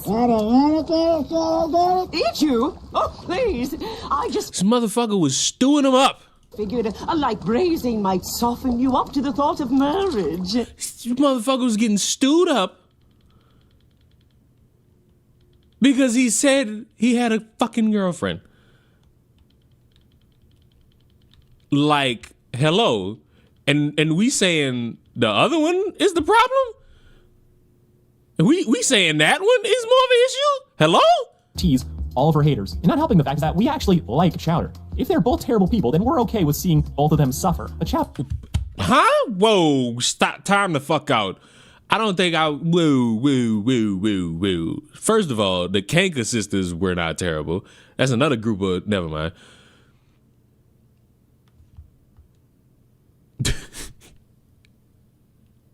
What?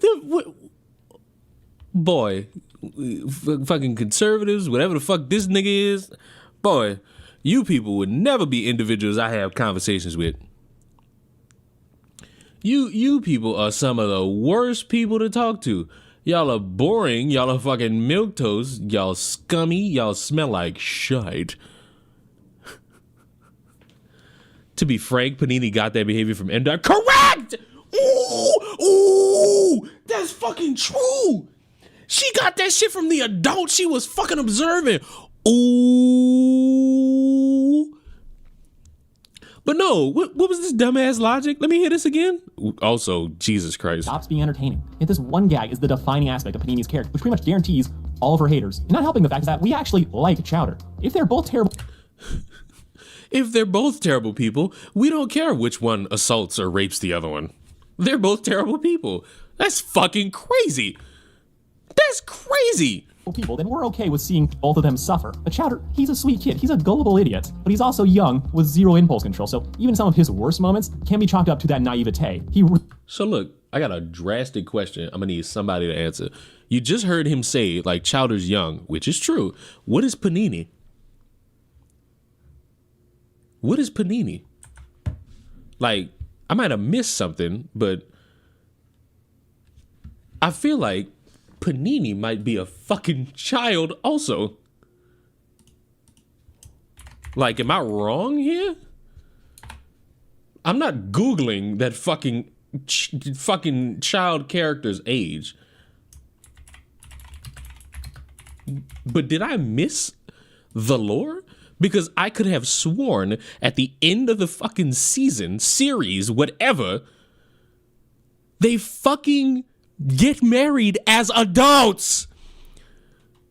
What are we doing here? Really just can't help himself. He tries his best. He gets way in over his head sometimes, and sometimes he goes a little mad with power. That's all part of its charm. It's part of this show's charm. And there's enough variation in what he does that nothing sticks around for too long to make us dislike him. He's not iconic. I wouldn't call him the greatest main character, but he is likable and he is perfect for this show. While Panini only gets crazier as the show goes on. It's that case of Flanderization where she is always obsessed with him. That obsession steadily grows worse and worse as it goes on. There's a point where she was trying to become president so that she could make a law that would allow her to legally own Chowder. And it's basically this moment of like, what the fuck did she say? And you just like, no, the show keeps on going. It's like, no. Slavery. She was gonna actually try and own what? It doesn't linger on that absolutely just nugget of like, what the fuck? But if you can find any sympathy for her, it's in the finale. Not because she does anything, but it's kind of like Core Season 2 where you can tell she's getting screwed by the writing. See, Chowder, when faced with the idea of growing up, sings a song about his non-interest in responsibility and student debt. And he hits that high note. Hits it real good for 20 years. Only to wake out of it to find that the whole world has been waiting for him. His boss desperately wants to retire, his rival is successful and hates that he can't belittle Chowder for it, while Panini... Since you won't fulfill your destiny and marry her, she's been stuck in limbo, waiting to start family life. Yeah, she's become a crazy cat lady who abuses her own apprentice because she's not able to fulfill her desire to have Chowder's babies. Taking her... Oh, it's almost like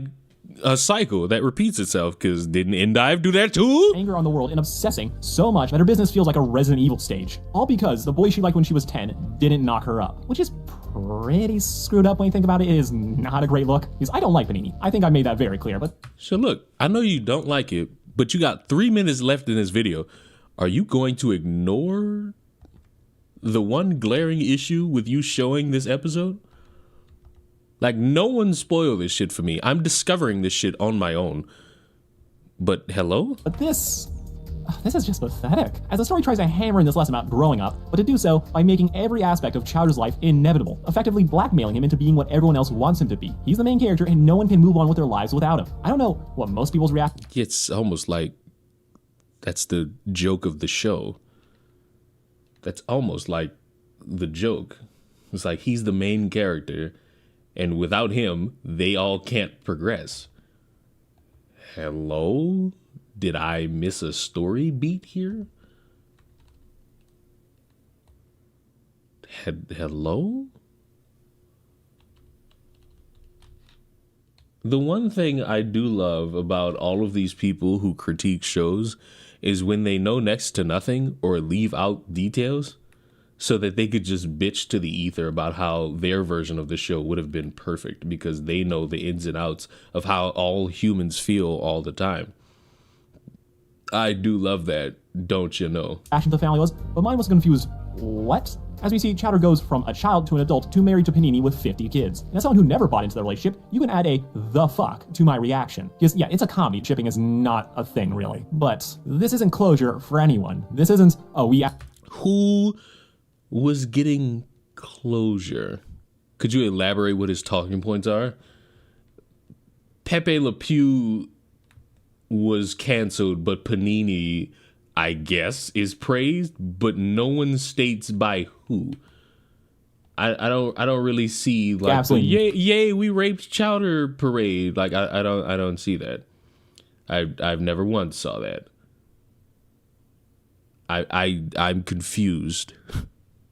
I'm confused. Need to find out who Chowder ended up with. It's just, Panini had a gag. It's just assumed that Chowder would eventually give in because he grew up to like girls, I guess. It just happens. This isn't closure. It's a question mark about how several seasons of harassment could turn into marriage, and the story really wants you to think that this is a good thing. Panini being written to be a wreck is terrible, but she's not a love interest, she's a stalker. With there just not being enough variation in their dynamic to show off how they could work together as a couple to make you want them to be together. Oh my God, blow it out your ass. Every show is not supposed to be Steven Universe.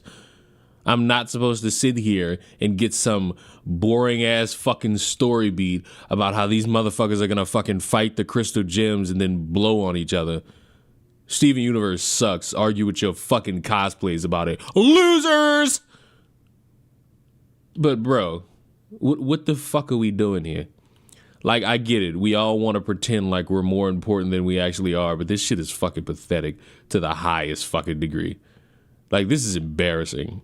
On what planet would this ever be something people would really sink their asses into? Like, I get it. We want to psychoanalyze the trauma we give cartoon characters while the fucking 40-year-olds jerk off to them Rule 34 style. But oh my, it ain't that. Damn! Oh my, it ain't that fucking deep. When they're in a play together, she says, "Fuck you, marry me." Christmas together, Chowder kisses her after she forces it. Didn't say "fuck you, marry me" at all. Multiple times. A prank goes wrong, she cries about all the dozens of babies she'll never have. At no point do these two ever feel like they're ever on the same page, because Panini has only one. Well, this show is filled with... Well, actually, there was one episode where they were on the same page, and it was probably one of the most iconic lines Chowder ever bust out. And it was when they were being chased by Gazpacho, and she said some fucking backwards ass comment that made Chowder go, "Listen, when we're done here, we're gonna have a serious talk." With one-note characters and using them wonderfully, this note, this character, in this situation, really just tends to rub people the wrong way, and for obvious reasons. Now look, I'm not about to sit here and be like, no one had a problem with this, because that would be a blatant lie and a direct correlation to me being a hypocrite. The people who had a problem with this are not morally consistent. And it's easy to spot. All you gotta do is just wish upon a fucking star, and you'll see why. Let's go.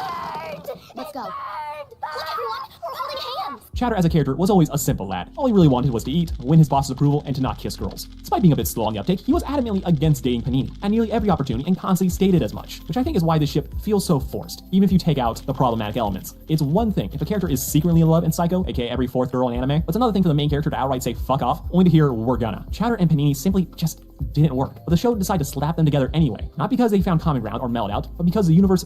I'm sick to the fact that I watched this channel and I never saw this video.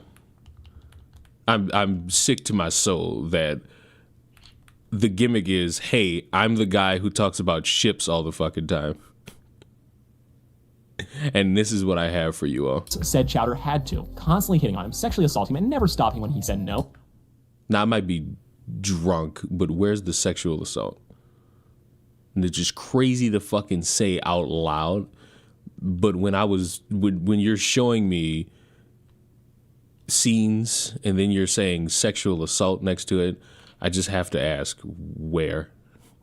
Not that I'm pining to see cartoon characters rape each other, but I just can't. Oh, this situation cuts both ways and is just as serious no matter who is doing it. It was an But you downplayed the Pepe Le Pew one to make your point. funny joke that needed to be either toned down or have the characters expand upon. But this being a comedy and episodic really just worked against it, as we never had a chance to see that build up. We never saw that shift from Chowder accepting her to or Panini chilling the fuck out. It simply doesn't work looking back on it. It didn't work in the end, and it didn't feel like it was working when you're watching it. This was a joke. I feel like you just wanted some episodic story, and I'm sorry to say you weren't getting that with all of those TV shows on fucking Cartoon Network.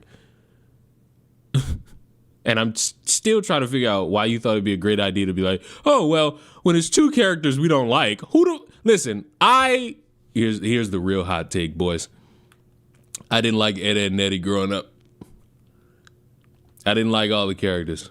I did not like all those characters. I am so sorry if those were some of your favorites. My bad. They just weren't characters I could get behind, man. They weren't characters I could get behind. But that don't mean I would be fine rooting for them to be assaulted. That seems like a drastic blink and fuck it type scenario. And you know, I'm not in that camp. I'm just not in that camp. Sorry. I can't be in that camp. I would actually like to see characters, you know, whatever goals they have, achieve them, or at least the show gets canceled so that I could enjoy that. This shit here is just sad beyond a layer of comparison. I got kicked from the fucking thing. They kicked me from the fucking thing. They kicked me from the mission. They kicked me from the mission. Oh. They kicked me from the mission. They kicked me. They kicked me. They kicked me from the mission. I was doing a bad job. They kicked me. They kicked me from the mission. But guess what? I'm walking out with these fucking super samples and the fucking mission's completed. So I guess I win? And I don't hear anyone laughing about it. And what else can you say but Chowder married his stalker? And if you want an actually good version of this relationship, go watch Hey Arnold. Huh? No. What? What? What?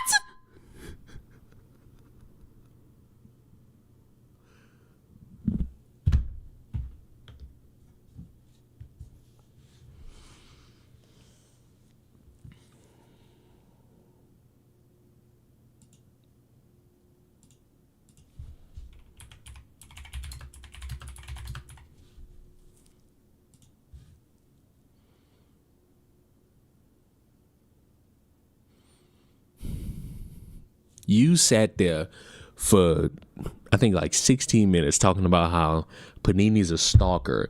Panini's problematic. This was not funny. This was offensive. This was not pleasant to see. No one was laughing. And you end the fucking video by saying, if you want a good version of a fucking stalker, go watch a stalker. Arnold, my love, my sultry preteen, why must I hold you only whilst I dream? Will I be forever enslaved by your spell? Why must I worship you and never ever tell? Oh, Arnold, you make my girlhood tremble. I don't really want to get gangbanged. Who does? It's so impractical. Hey, we got a $23 Sky Pack. Come holler. Now, for those of you who aren't rewatching Hey Arnold, such as myself, this is wild as fuck. Hello? Egg roll hibachi benihana? What the fuck are we talking about? What are we talking about? What the fuck? The good version of a stalker is crazy. That's a crazy bar. Not gonna lie to you. The good version of a stalker is such an undeniable crazy ass fucking bar. Like what? How did that line air? Because it was the fucking 90s and early 2000s when this show came out. What are you talking about? Y'all don't get it. Back in the Disney, you could say hell on Disney Channel. Back in the Disney, we was like that. Now you cookie cutter motherfuckers can't live the lifestyle like us. That's why we so damaged.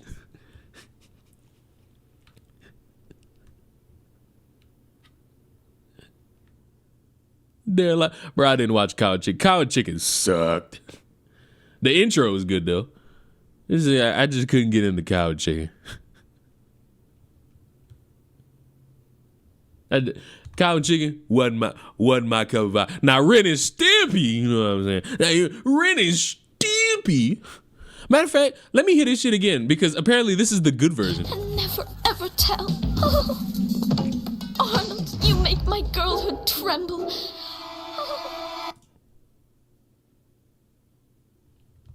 Oh yeah, I know about the Cankers getting SA'd. Y'all didn't know about that? Y'all didn't know about that? Y'all didn't know about the Cankers, you know, sexually assaulting the Ed? Y'all didn't know about that? I knew. I ain't like it. I did not like it.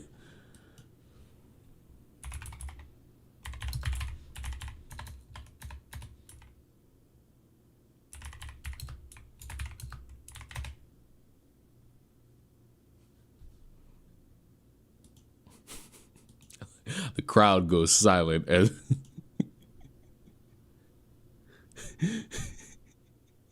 what is this? Why is this?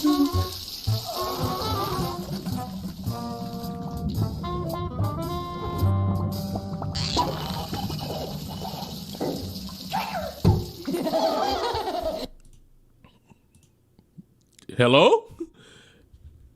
Sriracha Benihana? Did anybody happen to catch it? Please. Please. Please. Like please. Please. Please. Please. Please. Please. Oh, he has a video about the Canker sisters. Oh God. It's also from 2 years ago. I don't want to fucking watch. I don't want to watch that risk of copyright. Fuck it. Yeah, I'm gonna. Yep. How to meme go?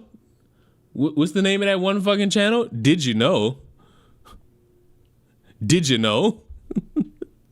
These were our cartoons, people. These were our cartoons. Gonna defend this one. Signing my own death warrant, but this is the hill I'm willing to die on. Whoa, wait a minute.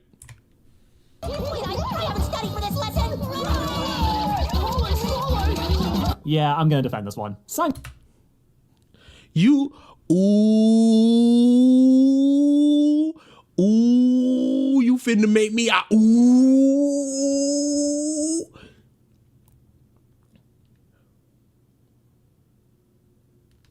Time out.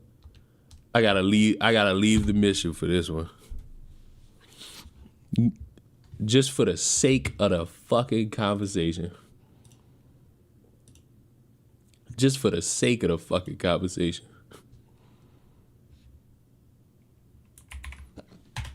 When was that? When did you upload? When did you upload this fucking video? When did you upload this fucking video? I need to know.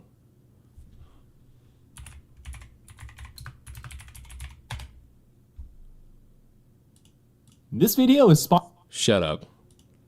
February 18th, 2022. March 11th. This is March 11th, 2022. Where is it? Where is it? This is February 18th, 2022. These videos are in the same year with a month distance on each other. What are you about to defend? signing my own death warrant, but this is the hill I'm willing to die on. Panini is still trash, and the Canker sisters do belong in prison, but I won't lie. Ed and Eddie did a way better job at handling the Eds getting harassed than Chowder ever did. You know, when I think of harassment, I don't really think, one's better than the other. That's like looking at, oh, would you rather be a rapist or a child rapist? Oh. Which is a very, very low bar when you remember that he married his stalker in a dream, and Panini's only personality trait was thirst. But the Canker sisters, despite being just as one-dimensional, work here, because the show actually remembers one important fact, and no, this isn't the nostalgia talking. I'm sarcastic, of course, and do yourself a favor and hit that subscribe button, followed by the bell, to be kept up to date on my worst takes pretending to be content. Now, let's talk about the show before I get canceled. Bread, but between their bad reputation, incompetence, and Jesus Christ, get to the meat of it. Oh my God. Ew. Topic leader of the group. He thinks he's a short king, but he's really. Oh my God, get to the Canker sisters, my boy. Oh, like, you better hope you run fast enough. These three are meant to be the evil versions of the Eds, with Lee being the bossy leader who can't see a damn thing. May is dumb like Ed, and Marie, yeah, we don't really know. She's just kind of punk rock and nothing else. I guess she just likes nerds. The show never tries too hard to give them a lot of characterization, as you pretty much understand what they are from their first episode. A threat. Like, this first episode goes really hard in just making you understand exactly what role they're gonna play in the story, cementing them as menaces to society and the boys' health. See, on a normal day of bug collecting, the thing only serial killers and anime kids do, the boys hear something creepy.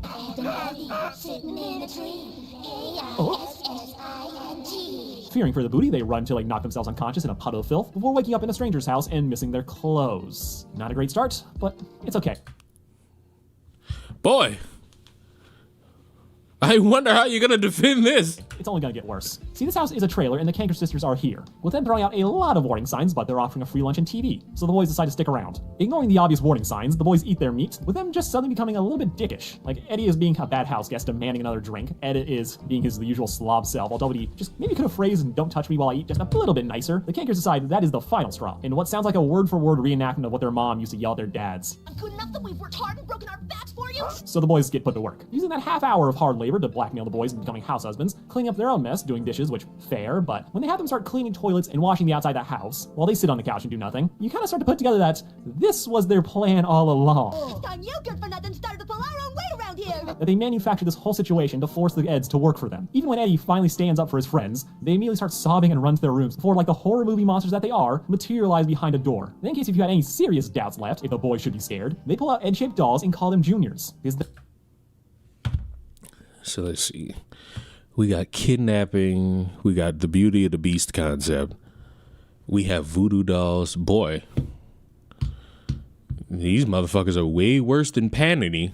They want, quotation marks here, to have their kids, setting the boy, this is way fucking worse than Panini. Into a panic and running for the hills, while the girls stay behind and fawn over how cute they are, calling them real men. I think I'm in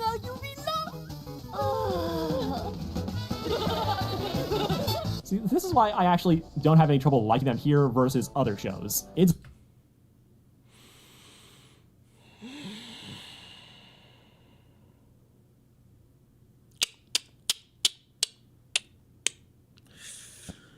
I hate my life. I hate what I've become. Any other fucking stream, that would have been strike 3 and we would have been gone. That would have made me stop streaming for a full fucking week. But I'm too invested now in the chaos that this shit is bringing me. So it's like, fuck it. It's dumb, and not everyone will agree, but the Cankers are the villains of this show. Gara, I know you say content, but I'm different from these mongoloids who exist on YouTube. I, completely not true statement, which you're about to hear, am refined. I don't suffer from these problems. When I see things that hurt my soul, I tend to distance myself. Ugh. Not funny, not entertaining. It's beneath me to see these things. I'm such a refined individual. Eddie's brother appears later. That was only in the finale. But for the most part, the Cankers are the antagonists. It plays the situation for comedy, but no one in the show is laughing besides them. These witches are cackling it up because the Eds aren't really what the girls are going for. Not entirely. The vibe the Cankers give me is that they enjoy harassing the Eds just as much, if not more so, than them liking them.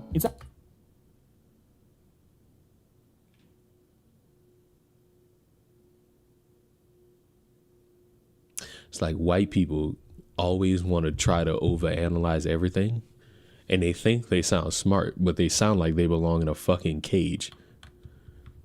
I don't know where y'all get this shit from, bro. Like, you niggas need to be stopped. It's that fucked up joy of pursuing the Eds, appearing out trash cans. Isn't that worse than Panini? Yes. Yes. This motherfucker's like, well, Panini's weird and she sticks to it. They're just fucking kidnapping him to laugh. they're fucking creating voodoo dolls and wanting to wait, you just said they wanted to have their kids, but now it's like, oh, they're doing it because they're the antagonists.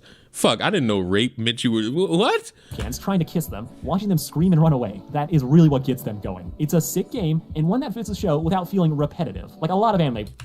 What? That is a repetitive story beat with those characters. What are you talking about? Play with this idea. Like, you'll have the stalker friend, yonder A term. Yes, I know what it is. But then people in the show will usually just move on, just completely ignore. It's like la-di-da-di-da, move on with their lives, and never just like, no, this person's crazy. We should be worried. And we actually get that here. The Cankers are just straight up the villains. They're not anyone's friends. The Eds are scared of them. The other kids are scared of them. And the other kids are fully aware of the obsession they have with the Eds. And it's that logical consistency. It's that self-awareness that makes this way funnier to me than this. Hey, I know you just got kidnapped and almost like raped for babies, but hey, we're laughing now. That's way better than a fucking character who does the same thing. See, in Chowder, it's portrayed like it's supposed to be a little bit more cutesy. Panini wants it bad, Chowder wants it. Never got the feeling that it was cute.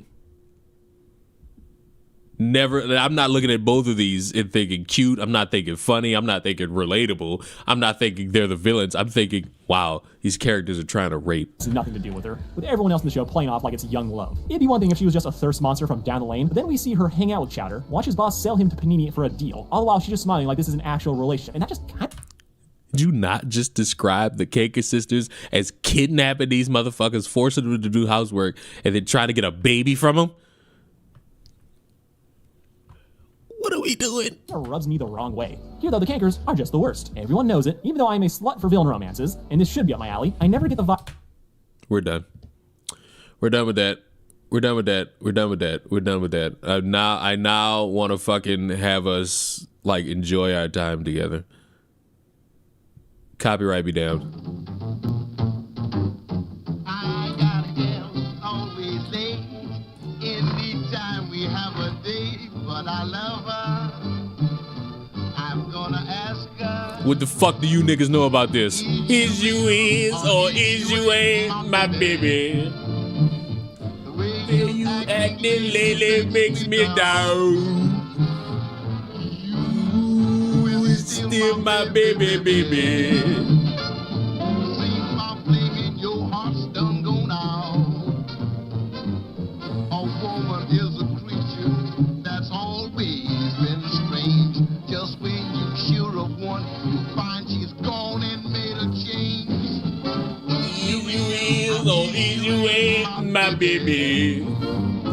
Maybe baby's found somebody new. Come on. You know what? That's how I knew something. Whenever some shit get bad, that's gonna be our song. That's good. That's gonna be our song. That's gonna be our song, bro. That's gonna be our song right there. Whenever some shit get bad and it give us a headache, that right there, that's gonna be us right there. Yeah, I think we can all agree. Yeah, the heart, Violet. I don't know, man. Oh my God, your name's Violet. Where the fuck were you 2 months ago when we were playing The Walking Dead and we were on the final fucking season? You all missed the gay romance that I forced down everybody's fucking throat, and I'm proud of it. I love these story-based games. I gotta find more of them. Oh, and for anyone who's wondering why the fuck I'm not playing Quiet Place, played that game for 10 minutes, got fucking bored. I hate scary games that start off like the fucking Quarry, and I could spot them from a mile of fucking way. We need instant action, and it needs to be instant. Speaking of, I gotta finish this video. I've got to finish this. I've got to finish this video. I have to. I'm sorry. I have to finish this. I got a little mad the last time, but now I'm calm now. I'm fine. I can do it. I swear that I could do it. I swear that I could make it through the video and we could be fine and it would be perfect and cool and quirky and we'll have a fun time. Bet you won't? That's a strong bet. I left off at the 10-minute mark, I think, somewhere. But you know, I feel we have Violet here now. We have Red the Tech. We have Meaden. We have Coke. We have all the people who would actually make this a soothing experience. You know, this is going to be great. We're going to be fine. We're going to enjoy it. And we're going to have fun. Are you ready, kids? Good. He had fewer subscribers than either of them. However, despite H-Bomber Guy's own protestations and concern that he had made a drama video, I don't think he did.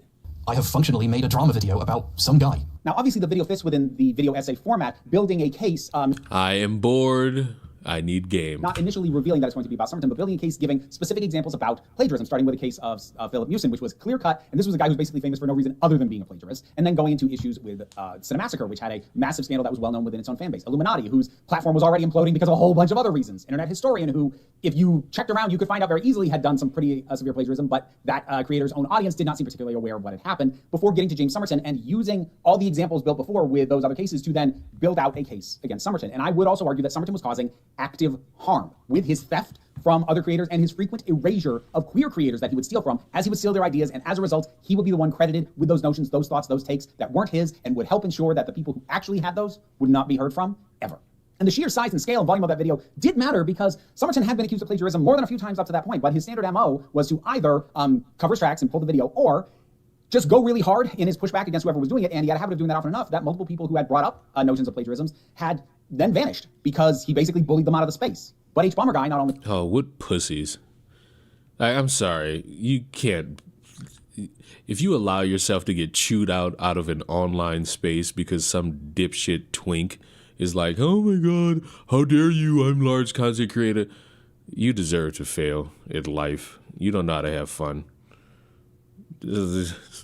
All that, oh my god, how dare you punch up with information that would be relevant to the conversation. No, oh, he responded and you got owned with some shit that really wouldn't stand in a courtroom, let alone in my fucking eye of the world. So who gives a shit?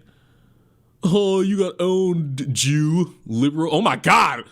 I just yammed it on that boy. He had a bigger platform, but came with every example that was known and a whole bunch of new ones that he found. Basically, too much evidence to be brushed off. And while, yes, it was ultimately about some guy, he was some guy who did a lot of harm.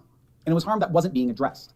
I'm going to be honest with you. When people say harm and then they define it by, oh my God, you got plagiarized, I'm reminded that I live on a planet where people really feel like it's perfect to start crying once they see words off of a screen. And as someone who's done that and then realized that everybody on earth is a piece of shit, so why even bother?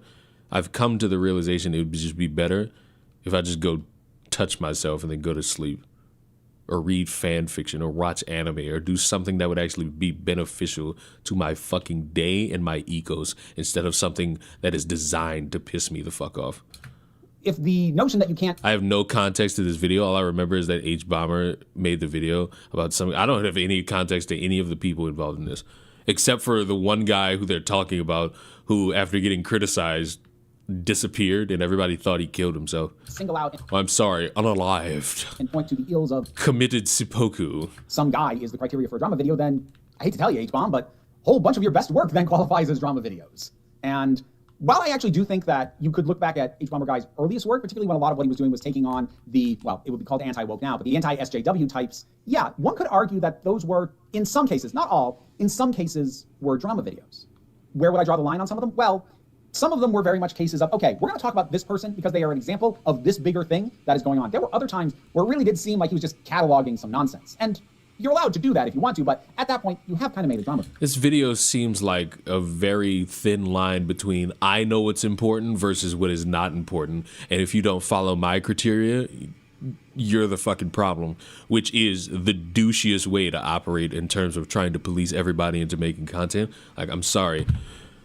Every single person who sits in front of a microphone and talks about something is a fucking commentary channel. I don't want to fucking hear from you half-brained smooth idiots like Chris who are like, oh, but this is commentary community. This is art commentary. No, it's commentary. Rape is rape. It don't matter if you rape an adult or rape a child. It's rape. Murder is murder. Oh, I'm a child murderer. Oh, that doesn't make you more astute. That makes you a murderer.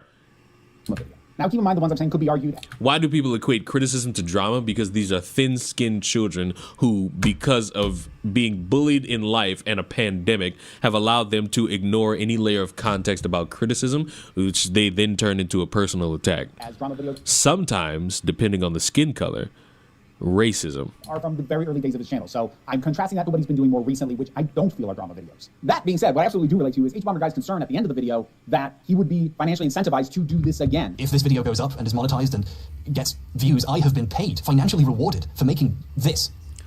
I don't find that acceptable. He knew that the video was going to do well, and it did. It did extremely well. It deserved to be honest. But yeah, that does financially incentivize you to go back to the well and do more stuff like that, and that worried him. That I get, because while I am here having this discussion about the difference between drama videos and valid video essays, I am not an impartial person in that discussion. But if we look at something like the plagiarism video, and if... So why are you making this video? If you admit you yourself are not impartial, you should not be making this fucking video. If you have a fucking bias and you're too chicken shit to really fucking say it out loud, you shouldn't be making the fucking video. You agree with me that it's not just a drama video, it's doing too much other stuff, it's doing too much of a grander point about the nature of... I'm not strong or smart enough to be a content creator. Well, thanks for admitting you're dumb. All you need to be a content creator is the thought process to do something and the ability to record it. Plagiarism, it is addressing someone who's doing active harm and did need to be stopped. Then what do we watch for to distinguish something? What are the signs that maybe this isn't really a meaningful essay and it's just drama?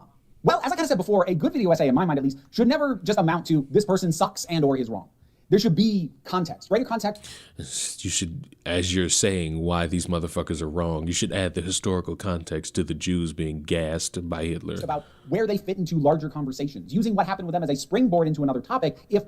Yes, because when we're talking about plagiarism, you must also add a 15-second interval about the history of black people having their work stolen from them by the white oppressor, even when it's a situation between two white people. Things about them that suck are already well publicly known. Just in general, having an angle and a notion and an approach to the subject that isn't just pointing out the bad things they did and wagging the finger of shame at them.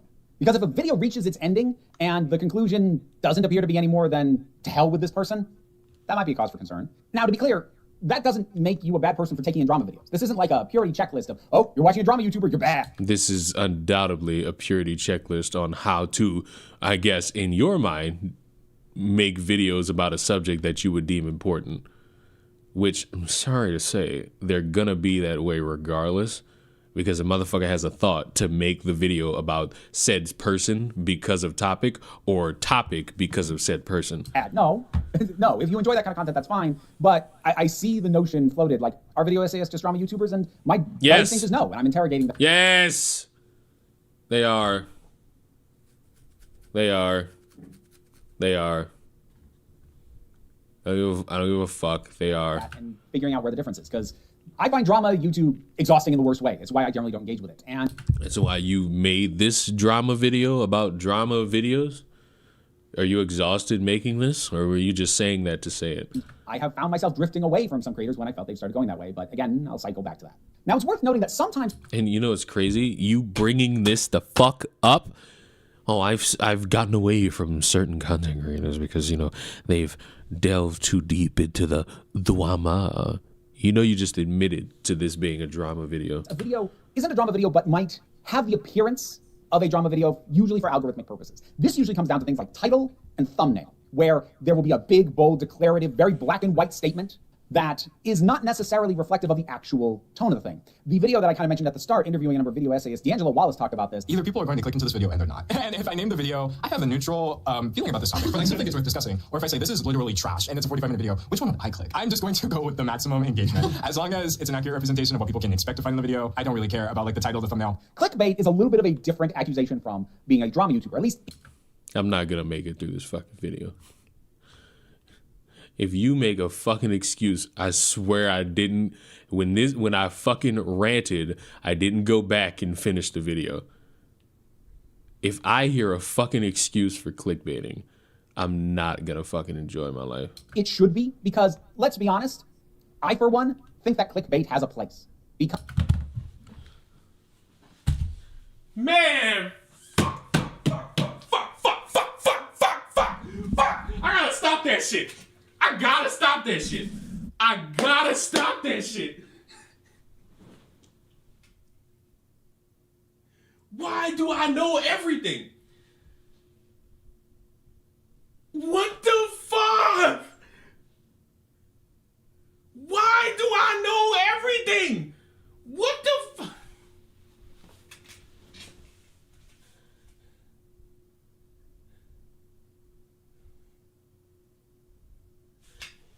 Fuck, bro.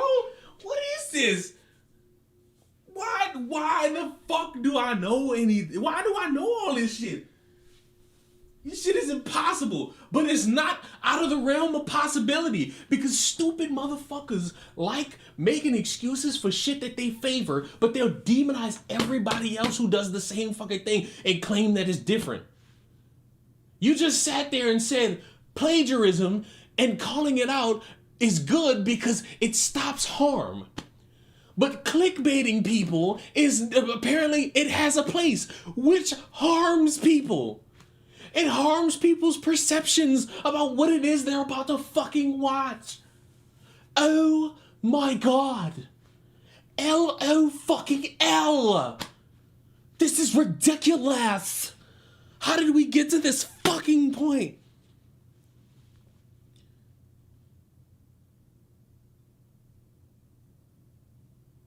What are we doing here? Imagine you go through the video and it ends up being, hey, psych, I actually mean the complete No, it's not gonna fucking help me. That's not gonna be on my side. That's going to hurt my well-being. That's just gonna make it worse. Because I want to hear the reasoning. I want to hear the fucking reasoning. Because, let's be honest, I, for one, think that clickbait has a place. Because, ultimately, if nobody's clicking on your video, it doesn't matter how well you did. It doesn't matter how much nuance you brought to it. None of it matters. Nobody watched it. So I could fucking scam the fuck out of y'all with some juicy thumbnail, and that's fine. But if I plagiarize a motherfucker, I'm doing harm, and the only thin layer of excuse is if I'm not harming some random fuck. So, going in with the boldest possible wording for the title that maybe has stripped the nuance that the video itself has out for the sake of a bold headline or a thumbnail. The Quartering is no longer a drama video. He's a fucking informative journalist in the here and now of 2025 because of dumb fucks like this who can't eloquently bring up anything. And again, might I fucking add, white person, play the music. White people alert. Thumbnail with the face of somebody that is likely to drive people to go, ooh, let me see what's going on there. I don't think that is wholly invalid. There are still times that it can cross a line. Bitch, if you don't start picking one. Depending on the specific wording, whether or not it devolves into a personal attack. I've definitely seen some instances where people have decided to criticize trans YouTubers, which to be clear, you can absolutely do, but they then go out of their way to find the most unflattering image of that trans person as possible. I have seen thumbnails talking about trans women on this platform that are colored in a way to maximize 5 o'clock shadow and beard stubble. And you know what? At that point, I don't care what the content of your video is. F you for doing that.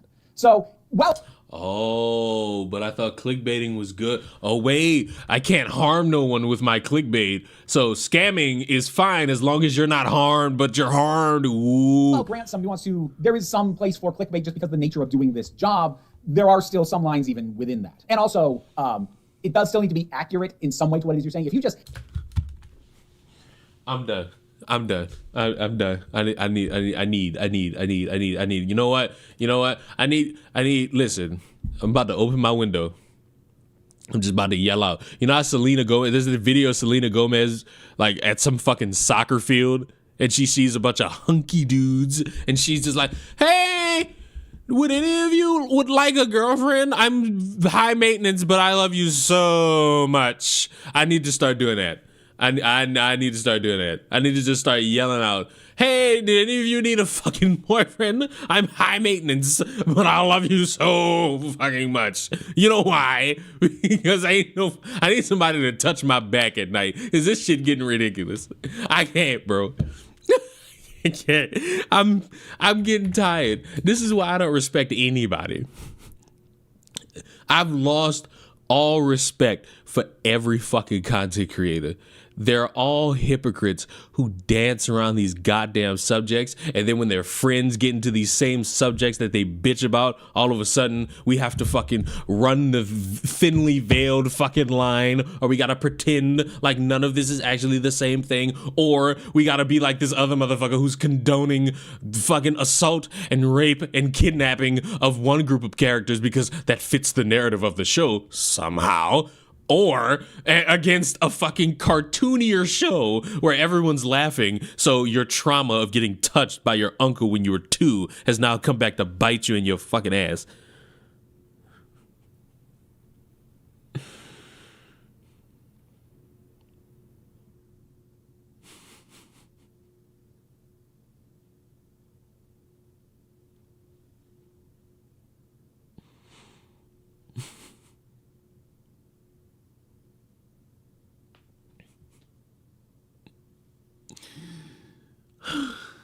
Is you is or is you ain't my baby?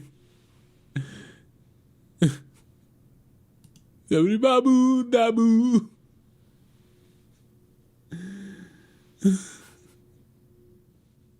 I can't. Play the music again. You know what? Yes, but also no. I'm gonna play a better song.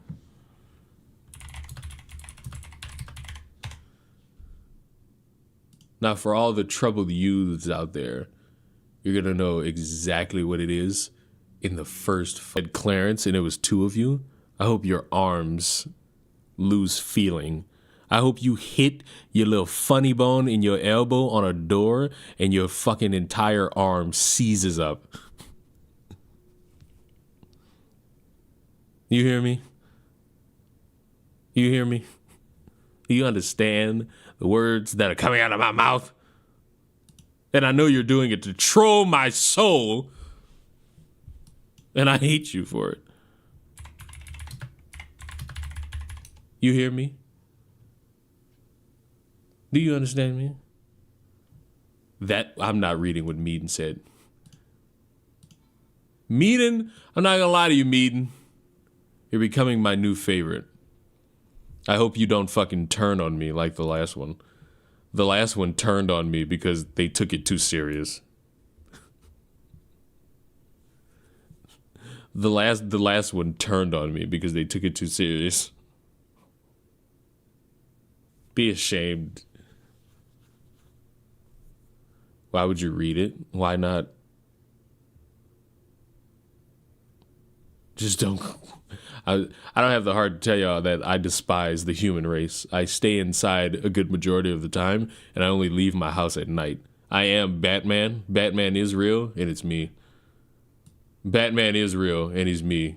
You should all thank me or chastise me because I didn't solve the problem, much like your fucking politicians. Have something in the title flat out that just isn't backed up by what's going on at all. There was somebody shared a video with me where like the title and the thumbnail was this huge inflammatory thing about like a major creator who I had a lot of respect for, and it's like, oh, completely ruined their reputation in this. And then I tried to watch the video and nothing was cited. Like there wasn't even an accusation of something that would have warranted that, much less anything to back it up. And I got to the end of the video and went, what the hell was that title and that thumbnail? So again, well, I want to know the video. You absolute bellend.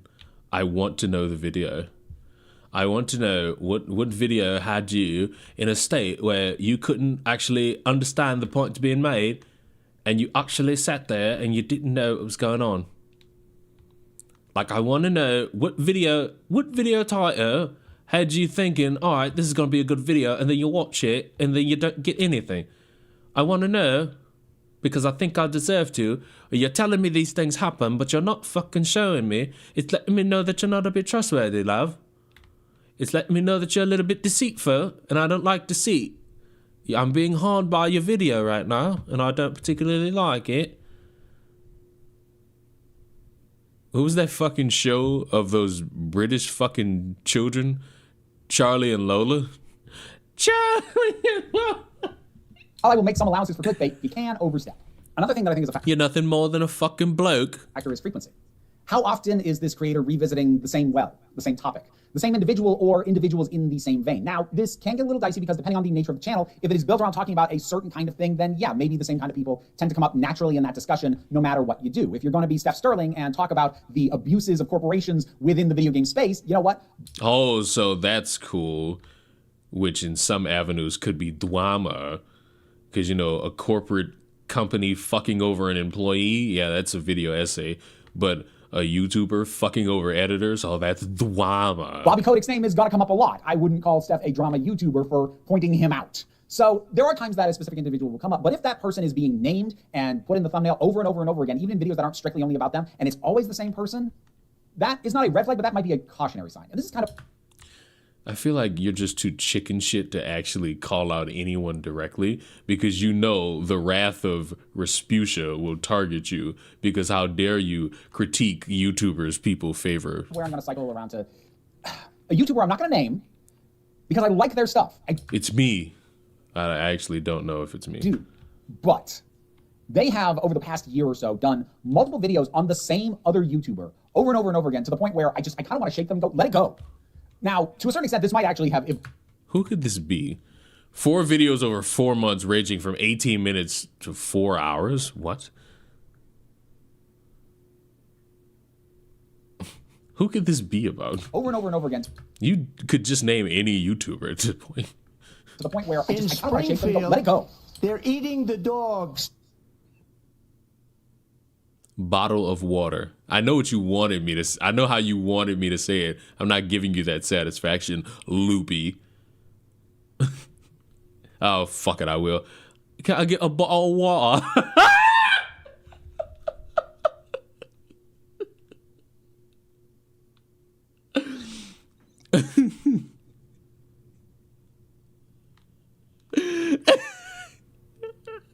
That is probably the grossest shit said by anyone.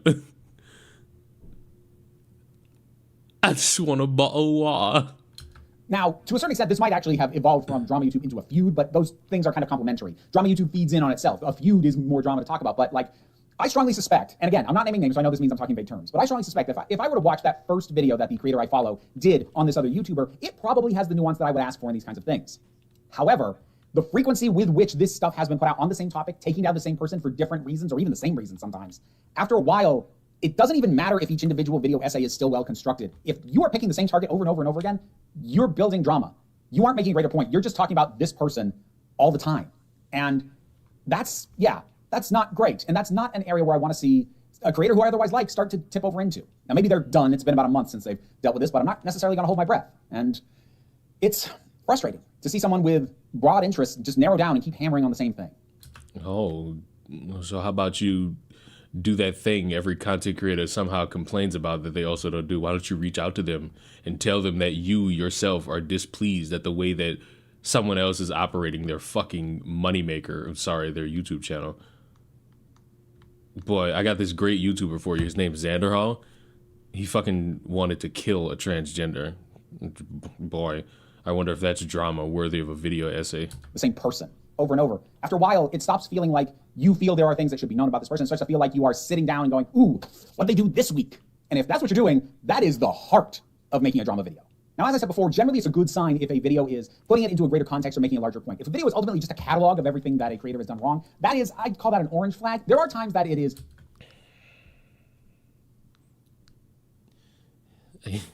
It's not as bad. It's just a yellow card. Warranted. I would say...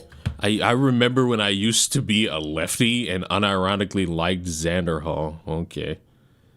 I think you suck just like everyone else sucks. Oh my God, I remember back in my day when I used to fucking just casually listened to a bunch of people because I couldn't develop thought, and now I do the same thing, but for the other side of the political spectrum.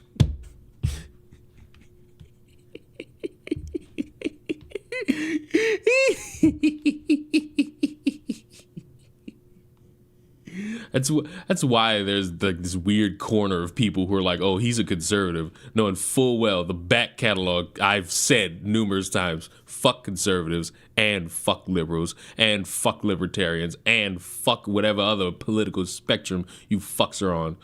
I don't value any of it. You're all sheep. You all don't have a full formed thought. You parrot somebody else's. That's why your mundane insults towards me are nothing but, oh, he's a fence sitter. Your sides suck. I'd rather get my ass spiked by the fence. Say, again, usually with cases of active harm that need to be better understood and possibly discussed. I would say something like D'Angelo Wallace's video on Blair White and the history of her nonsense. That's a drama video. Oh, God. That's a drama video, you fucking spaz. This motherfucker made a video bitching about a singer, not condoning or endorsing Kamala the whole fucking way through. You know what? Just strike one. We're redoing it. We're redoing it. Would kind of count for that.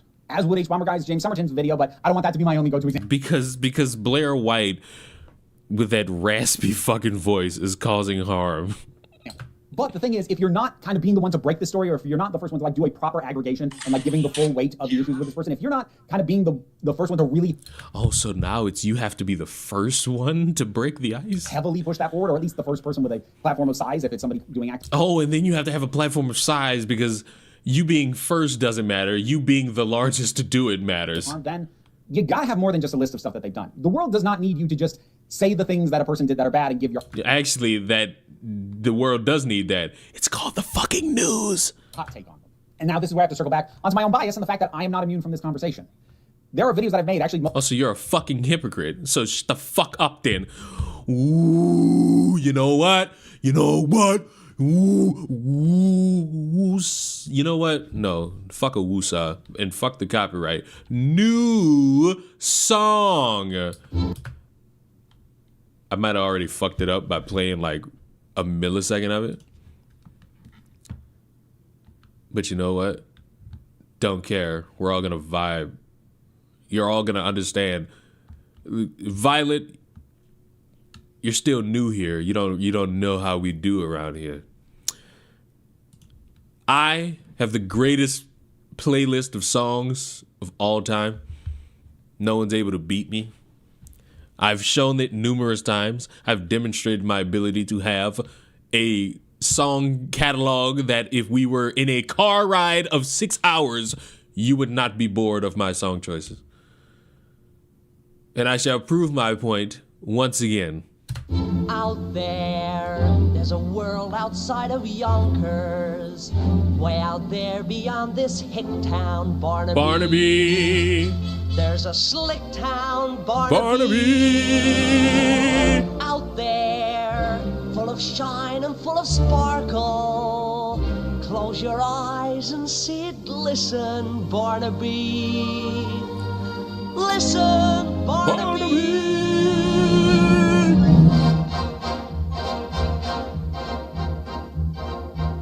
Put on your Sunday clothes, there's lots of world out there. Get out the brilliantine and dime cigars. We're gonna find adventure in the evening air. Girls in white in a perfume night where the lights are bright as the stars. Yes, it is the opening to Wally. It most definitely is the opening to Wally. Most of the most successful videos I've made in the last couple of years have focused and centered around specific individuals and could be at least accused of being drama videos. No, you fucking spaz. They are drama videos. Do you know why they're drama videos? It's because you sat there and bitched without proper information about the drama videos. The primary examples being the 2 videos I've made on James Somerton and the now 3 videos I've made on Neil Gaiman. Now, in the case of the first Somerton video, I actually didn't really go over the accusations at all. I just pointed people at H Bomber Guys and Tom the Shadow's video. But the reason I made that was to literally have the bigger conversation of, okay, we know what's happened. Now what? And not now what is and what do we do about this guy, but what do we do as a community? What lessons do we take from this? And that's kind of the approach that I try to take with something where I know I'm not the first one talking about it. And that was very much the approach that I took with Summerton. I've taken it with other things as well. When I've talked about things like the firing of Gina Carano, I came at it from the angle of talking about the real reasons for the firing, the corporate mentality, because there was all the spin about, oh, she was fired for... Can't sleep and I work in 4 hours. What did I miss? Nothing of note. Nothing of note. Her opinion? No, not really. And I wanted to have a conversation about the ways in which those things get thought of at the corporate level. And this is kind of what I mean when I talk about having an angle that isn't just repeating the thing and going, that's bad. When I talked about Illuminati, I came at it with an angle that I wasn't seeing discussed. A reason that I thought this was really going to stick with her, even before she showed up in the plagiarism video, that was an angle I just wasn't seeing brought up. And I had thought about it and wanted to bring it into the conversation. And then with something like Neil Gaiman, I literally got roped into that because I made the video that I wish somebody else would have already made. Didn't this bitch I wanted a better sense of what it was that was going on. Shut up. Didn't this bitch just say that they don't like when creators they watch do multiple videos? Yep. Glad we all caught the same thing. Of those podcasts that had broken the story, and nobody was making it. All I could find was other people's hot takes or just vaguely referencing the podcasts. And I saw almost no actual dissection of what it was, no analysis, and I wanted to know. And nobody else did it, so I did. The thing I said before about the temptation to do more, I get that because those... Wait a minute. How are you doing the thing? What? This is supposed to be the news's job. The news lets the people know. Oh, you want to be the first YouTuber of substantial size? Well, you don't have enough size, buddy. You have 86,000 subscribers. Skill issue, do you? Those videos did really well. I know that it's hard to resist the temptation to go back to that well. Now, one could argue I kind of did when I did the third video, which was not strictly about Gaiman. It was about the Fallout 2 creative works he was attached to. You could call it related. That does kind of bring in the clickbait stuff because Gaiman has done well for me, but I kind of addressed that to a certain degree, and I'll talk about it a little bit more in a specific instance in a minute. But the thing that I feel like is worth pointing out is there was another podcast episode released since the second video I did. The reason I did a second video was partially because the first one... Dwama podcast. Ooh, it's a Dwama podcast. I didn't have a strong final conclusion. I had a final analytical conclusion, but I did ultimately say I don't know personally where I land on this yet. I had like a spectrum where I was going to land, but I hadn't really landed. By the time I did the second video, I knew where I stood. And I wanted to say that, and that's also why I said... Did I get drafted by the fucking Heat? I did. I don't want to talk about this guy's scandals again, which is why the third video that I did tied to him isn't actually about the scandals. But the reason I bring all that up is because there was another episode of that podcast that came out after my second video. Fucking 50 overall. Oh my God. I don't want y'all to see that. I don't want y'all to see that. And if all I cared about was clicks, if all I cared about was maximizing the algorithm, that would have been instant content fodder. Fire it up, listen to it, and go through the same motions I did with the other ones. Do the same analysis, all the usual stuff. I didn't because I don't want to. And I'd said my conclusion already. I would have nothing to add. I haven't even listened to that podcast, and I don't intend to. I cannot imagine that it gives me any reason to have a different conclusion than the one I had before, and I already gave my conclusion. But if I only cared about the clicks, if I wanted So wait, what if that fucking conclusion ends up saying something different? What if this podcast has new information? What if there are more details out there that you're fucking missing? Could be a fucking option. To just dive into drama, because I know that when I do talk about this stuff, it usually does. I would say fuck you, Leon, because I'm from Miami, but I'd be lying because I don't give a shit about this. Bro, I didn't say anything about Miami. All I said was, did I get drafted by the fucking Heat? As well, that was a gimme. I didn't do it. And fuck the Dolphins. That's all I'm really going to tell you. And I won't. Because, speaking personally, and again, you can enjoy watching this stuff, but for me as a creator, falling too far down these rabbit holes feels gross. And oh my God, I'm so much better than all of you because I don't fucking sit there and stomach all of this negativity while I make negative shit, while I talk about how negative everything is, while I fucking fifle and sit around and fucking talk about how negative it is. There will never be another Twitter. I wonder why. Even though we don't need another Twitter. We don't need another Twitter. Another Twitter is just gonna fucking upset the world. Another Twitter's just gonna be another hellscape, and that's blue sky. And that's blue sky. Now what's the thing? What was I about to play? I can't do it. Y'all win the bet. I can't fucking do it. I can't fucking do it, bro. I can't do it. Y'all got it. Y'all got it, bro. Here you go.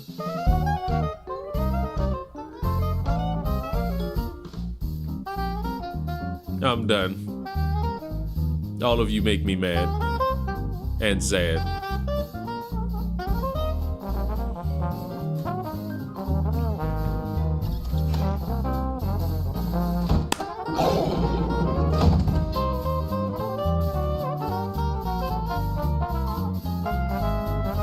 Go fucking subscribe to the Chick Tries Gaming channel. I guess we're gonna be playing Fortnite unless I go to sleep.